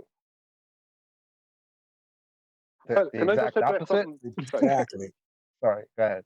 Can I just quickly address something Neil said? I couldn't speak earlier when Neil said it. Remember, you brought up that thing. I'm not trying to move it too far away from D. Rose's point. It's just this is important. Remember, you brought up that thing about, I think it was Wixit or one of them saying that the scientific method only proved 3 things, right? It doesn't matter, right? That's completely false, right? And it shows that they didn't do their research. But the point is that it doesn't matter if it only proved one thing. It proved something. I agree. So that process proves or disproves something, which means that science proves things. Right? So it only has to do, because it's a black swan. Think of it like a black swan. If the scientific method proved or disproved one thing, because it's the same thing, it's proved something. But you've proved something through the use of that method, then that's a black swan to pseudoscience. Yeah, but I think we're Because- taking a shot at Nathan because Nathan always says to advance humanity. So he takes a shot at Nathan with that. But he's totally wrong anyway. It has. I mean, how did they think quantum mechanics came? How do they think we have we're talking on this phone to each other? Do you know what I mean? That all came from scientific method being used correctly. Yeah, he So doesn't you say believe the that. He don't argument believe is, that. the argument is science doesn't prove things, but it only proves 3 things? Yeah. And Yeah, that well, somehow substantiates your argument? It just proves 3 things. They don't believe quantum mechanics is science, too. That's the I don't other give thing. a fuck what they believe, man. Well, I But- can't but wait you- for him to be brought to trial. But you see my point, don't you? That it's a black Of swan. course, yes. Yes. It proves If it one just thing, proves it doesn't one thing, prove others. no, that's the end of that. It's over. Not over. And then they go the other way. No, science disproves things. If you just disprove something, you've just proven something else. Thanks. Hey, Brian, let me ask you a quick question. In a vacuum chamber, helium balloon, the balloon pops. Where does the helium go? It stops the chamber being a vacuum. As in, well, it stops the low pressures. It fills the whole chamber equally. Because But there's the no stuff other that the gas in balloon- there. But the stuff One that the second. helium was in Hang on. goes down, right? The balloon, the rubber. Yeah, the balloon material will go down, but the helium will fill the chamber equally because it doesn't have to deal with any other medium. It is the medium then. There's no air in there. There's no carbon dioxide or any other gas. There's just helium. Okay, so I there's was no right reason then. for it Good. not to fill it equally. Neil, the gas would fill the available volume. That's what I said. Remember that So I guy? just want to make sure I'm right. Okay, that's what I figured. Yeah, so when Boiler's bring up that nonsense about, well, if you put a helium balloon in a vacuum chamber and you turn on the vacuum chamber, it goes down. Yeah, but leave the vacuum chamber on. Don't stop it. Leave it on. That balloon will burst because the helium inside is expanding because there is nothing there to stop it. It wants to expand out and fill the available volume. I don't know why it does that. I don't know. That's entropy. Nobody knows. Ask God. But the point is that it will keep doing that till it busts the balloon and then it will fill the chamber. Right. But then you got Rachel saying, okay, but still, why does the rubber go down? Why doesn't it go But up? there is no down. Why does it go to the left or to the right? But there is no down. There is no down within the paradigm she's talking about. Down doesn't exist. This is the thing that I think they're all missing. There isn't a down. You can't. Down doesn't. It's only a perceived thing. It's like an optical phenomenon. It's not really happening. You know what I mean? It's not down. It's just less up. Here's another good one. Here's another good one. And I'm gonna present this to my son. You got any ball filled up, and you're in a pool, like the example you gave. What it was Chopper gave that or Eli gave? Who gave that example about what do you do when you Yeah, push a they're ball both the down? same anyway. Okay, now you take that whatever that hollow container and you push it down the water. It's like it's really a good aerodynamic exercise, and it pops back up. Now deflated, what happens? A lot of times it sinks.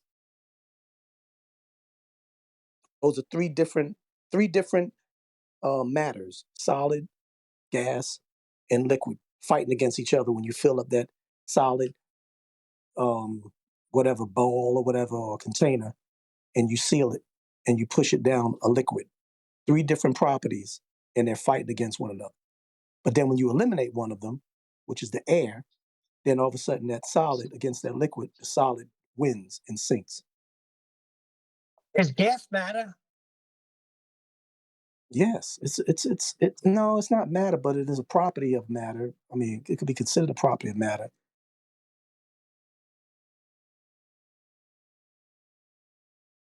No, gases matter. It is, right? Because it's Yeah. something, right? It's got to be, right? Yeah, it's a 'Cause if property. you have gas pressure, we're breathing. Yes, Neil. Gases matter. Yes. How does water become water vapor and then go back to being water again? It's not matter. I'd like to say that How all do you feel phases it? matter, not just gas phases. Exactly.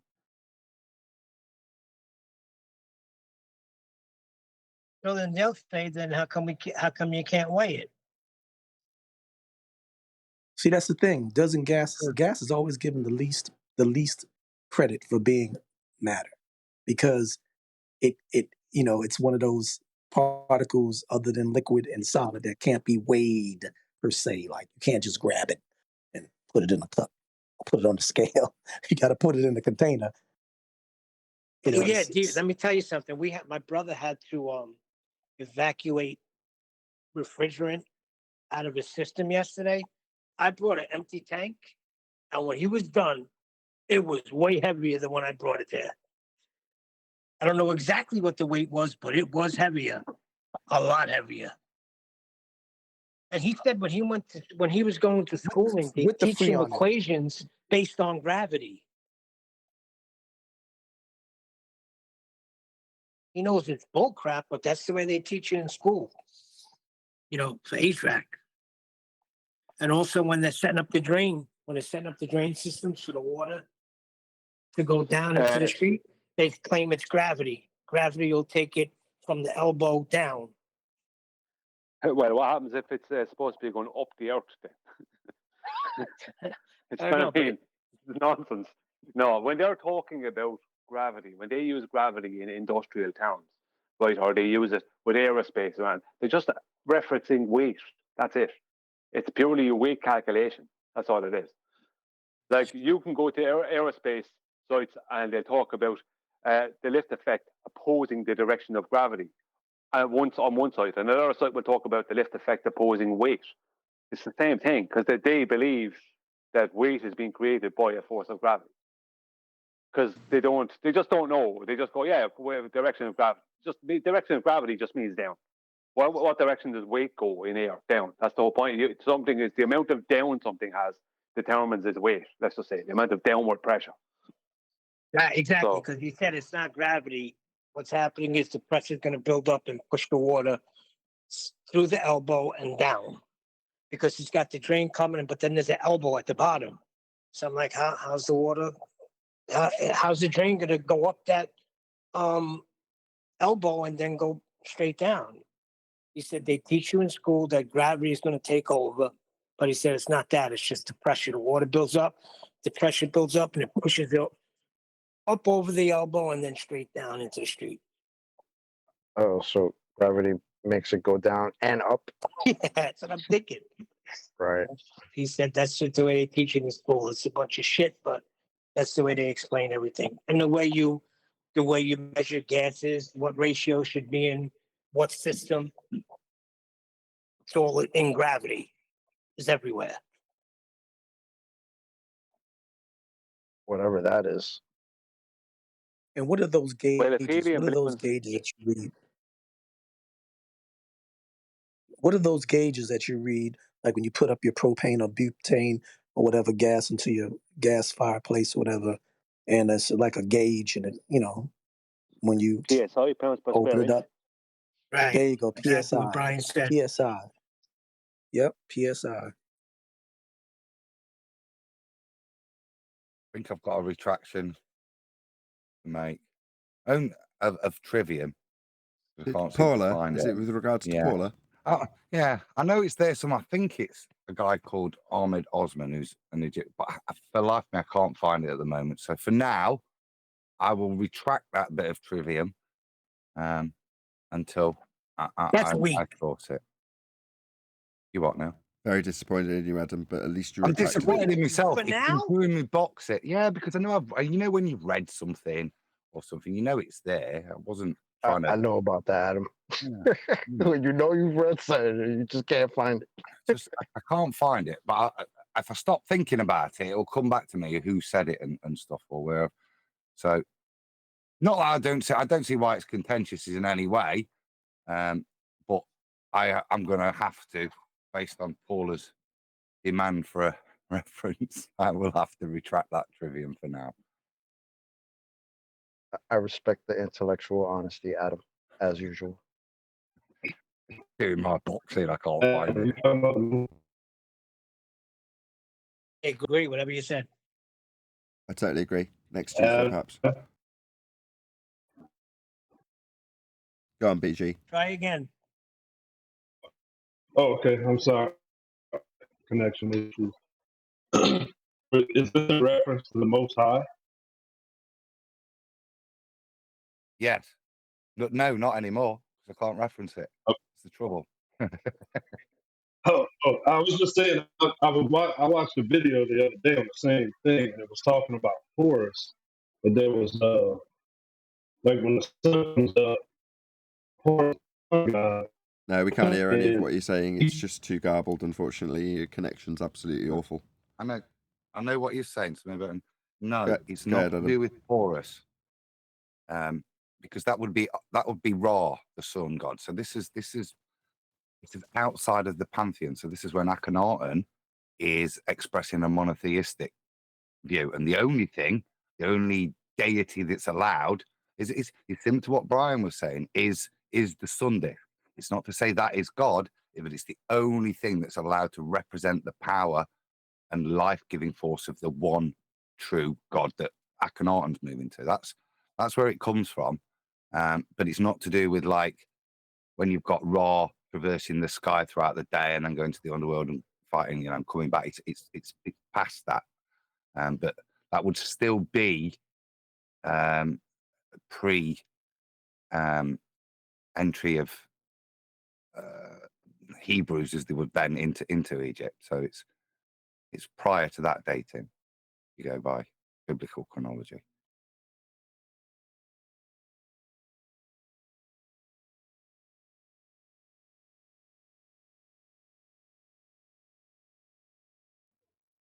So I guess there's no ballers, chocolate. Didn't really expect any.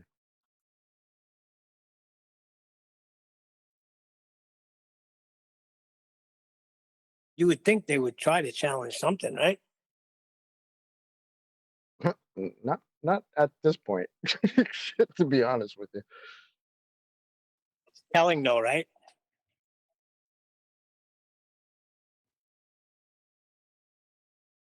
Why? They can go debate other ballers who will tell us things like, oh, why these don't work on a globe? Because, triangles, you need trigonometry. You need triangles for trigonometry. And think about triangles, they got flat sides. Go talk to that guy. Don't come talk to us. Go talk to him. Work that shit out between yourselves and then come check us. They What's do. wrong with you? They do. They got 50 deep. Every time I just Stop in by Gem Panda to see what's up. All the usual suspects are there, 50 deep.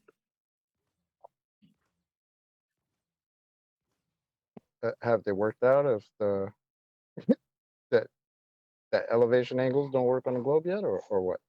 Did they go talk to Twangles guy? Triangles McQueen. Now that guy's on our side. Come on, you watch that video, you got to be saying to yourself, this can't be real. This guy's making too many confessions here.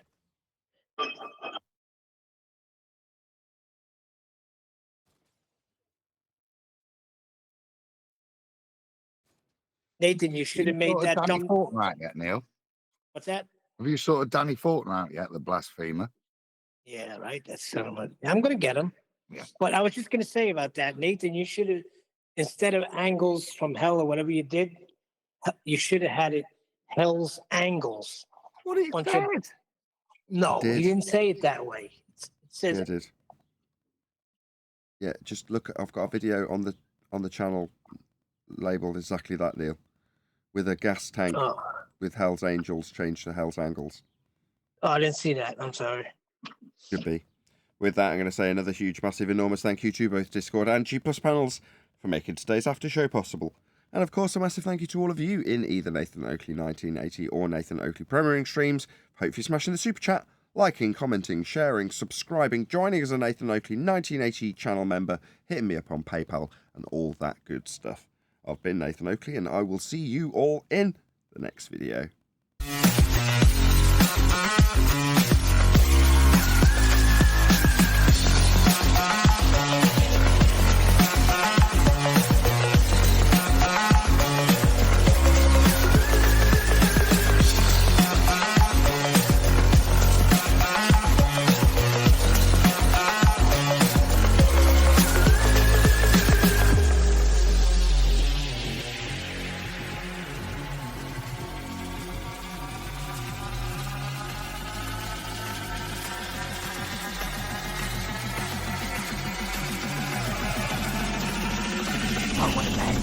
What a lovely day!